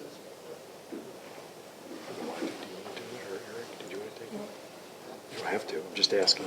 No, I mean, I can say maybe just something that I think this idea that the word is just imperfect, only at the best get an imperfect approximation of this truth, and it is dependent on who is the audience and what is the intent. I think it's at the basis of Buddhism hermeneutics, in fact, right? So the idea is that a certain scripture is, was spoken, but only the intention is provisional, and so the idea, I think, that language is a means of communication and is kind of framed it's dependent on a context of teaching of the Buddhist Dharma is there, and it's always, it's there in the Buddhist sensibility, I think, from very early on, but for the historians, what I see in these texts that I was talking about is that this is then translated by the historians in this kind of idea of different phases of preaching. So the Buddha preached in different times of his life or in different places to different people, different texts. So all these are true, or these are Buddha Vachana, and what counts as authentic scripture is then qualified, is then discussed, and really tied to this kind of different phases, chronological phases. But I don't think there is any kind of I don't know if there is any kind of awareness of the historian that is writing in that moment about the use of his own language. This I don't know. Yeah, I'm not sure if this is directly answering your question. I kind of wish that we had had this event before I wrote the book, because that's a really interesting point to bring into it, because at least in China, the Buddhists were really uniquely positioned to be thinking about language. I mean, it was the Buddhists who first recognized that Chinese was a tonal language, because they had to interact with other languages. And so you do see that understanding, as Eric was pointing out, that of imperfect translations of particular words, of slowly improving, closer approximation to an original. At least they had this idea.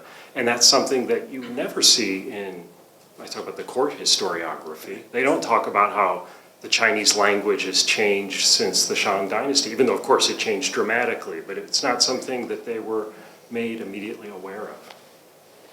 And if I could just add briefly to this, part of the reason that this is a much longer story is because, the question of pure linguistic diversity is not one that is thematized that definitely pre-Buddhist China, but even later, because you have and this goes to the writing, you have a writing system that sort of, there's a debate here of is Chinese writing a representation of a spoken language, and whatever you think about that originally, in practice, it's a writing system that allows for multiple languages to use the same system in a way that is much more efficient, actually, than basically any sort of alphabetic script. So in the examples I discussed in my talk about these stories about the origin, they're not stories about the origin of language, they're stories about the origin of writing, script. And this is actually why, this contrast between this Buddhist person who's saying, look, writing has three origins, 2 in India, 1 in China, and the 2 in India are older.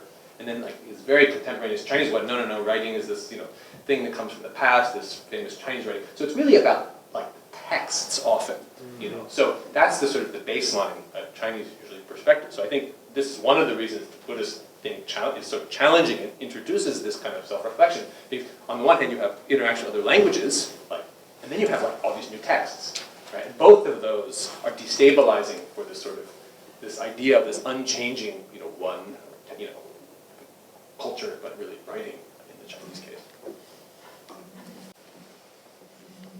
I think the discussion between Roy and Eric, all of the panelists, not I, accentuates a really important contrast, and that's the diffusion, the diversity of languages of Buddhism in India is canonical. It's in all 6 Vinyas, and 5 of those Vinyas are known in China. 4 of those Vinyas are already known by the beginning of the 5th century, and then I Ching's translated in the beginning of the 7th century. So 5 Vinyas all recognize that the Buddha instructed his disciples to use Fangyan, to use Deshabhasha, the language of each locality, to transmit the Dharma. Quite the opposite is the case in the catalogers, in the historians of the transmission. They, as Eric pointed out really nicely, they believe that the Buddha's word is stable, never changed, and must be in only one form. So this is a great disconnect. It sounds like a real interesting feature. On the one hand, the Buddhists know this in China, the same people writing the catalogs, right, and analysis of translations, they know the Vinaya. They know these passages in the Vinaya, but they're making a case that's completely different. I make press on just to say that also in India you have that tension because they have a notion of Arya-Bach, although they have this multi-linguist scene, and they start writing in Sanskrit in the Northern tradition at some point, right? In spite of this knowledge. So it's great. Thank you. Yeah, but Sanskritization happens later, right? So the beginning, the texts were not in Sanskrit. So you have all these different canons in different Prakrits and different languages, and then you have this kind of move towards Sanskritization, and then there is a lot of also now kind of interest in what kind of original Indic were these translators actually translating, and sometimes it's not necessarily actually Sanskrit, what they were translating. So there is a kind of this multilingualism was actually there at the very beginning of written Buddhist tradition. Nancy? Yeah, thanks. I have a question about the aesthetics of language, and it is also about self-conscious or self-aware use of language. So Eric, in your remarks, you had contrasted like critics who were saying that the Chinese classics are finite and complete, so there's a sort of elegance in that, right? And contrasting that with translations of Buddhist texts as being voluminous and excessive and open-ended, right? We don't know when this stream of texts and their translations is going to end, so sort of potentially infinite.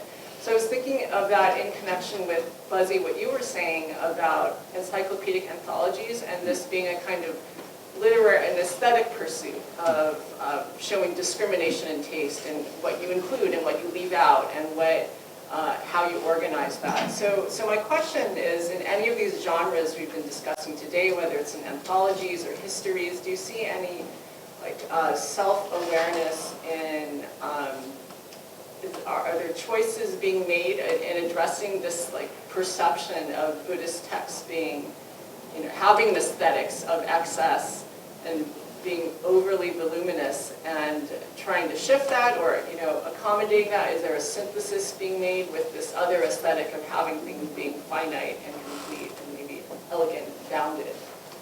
So I'm wondering, if there's... I'll give a quick response just about encyclopedias and pass it to others for other genres. So certainly the encyclopedists all note in their prefaces, discuss just how voluminous the canon is. It's 5,048 scrolls. That's how long the canon is in the canon. How can you possibly absorb that, even if you're a cataloger? And the answer is you absorb that by picking out the best flowers. And that's an analogy that the catalogers themselves use in their prefaces frequently, is he plucked the best flowers and he scented out, he sniffed out the best jasmine and put that in the collection. So there is a sense of aesthetic enjoyment and also of just get the really nice parts to make a manageable unit. So you think there's an implicit critique in that of, what is... There's certainly an implicit, I would say there's an implicit understanding that Isaikyo, Ichie Jing, all of the sutras, they sit there on the shelf and we worship them, we bow to them, we acknowledge them as the Dharma, but what do we need in daily practice? What do we need to read, or what do we even assemble? The longest encyclopedia is 100 jan, 100 scrolls. That's really long. That's hard to get through anyway. So yes, they do have some sense. There's a implicit critique, I would think. I'd just say before we get to translation, there's also an aesthetics of historiography, of what made for good historiographical style. And there was no agreement necessarily. So one of the texts I use a lot is this book by Dao Xuan, the continued biographies of eminent monks. But there was another monk in the Song dynasty who was more of an aesthete, Hui Hong, who hated that book for its style. He said it's just a clumsy patchwork with no style and no elegance. So. Yeah, I think in terms of just briefly in the aesthetics of translation, they're kind of a little like they go back and forth because you do see statements saying you should translate concisely, don't add words, right? but then also this idea of like the sutras are so long. So I think there is a certain, they would love to have it both ways, right? To get all the Buddha's words and have them not be like longer than they need to be or something, which, you know, and maybe that points to the sort of, you know, the anthologization thing, the sort of, you know, back and forth. But. And in Tibet, it's also interesting because when there is this kind of polemics between the newer translators and the older translators, and then the older translators kind of respond, well, our translations are better because they're better Tibetan. They are in a better style and they are understandable even by people that don't necessarily know the Sanskrit behind and so on.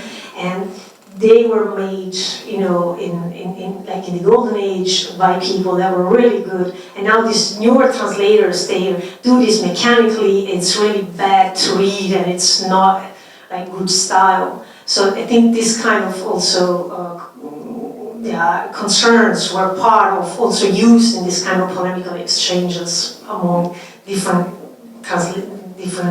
religious groups. So there's time for one more question. Going once, going twice. Okay.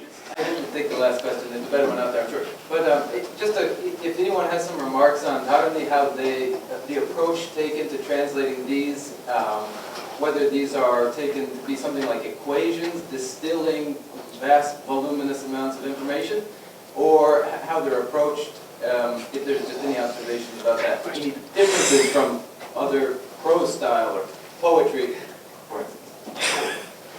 That's a quick question, right? It's a tiny question. Yeah.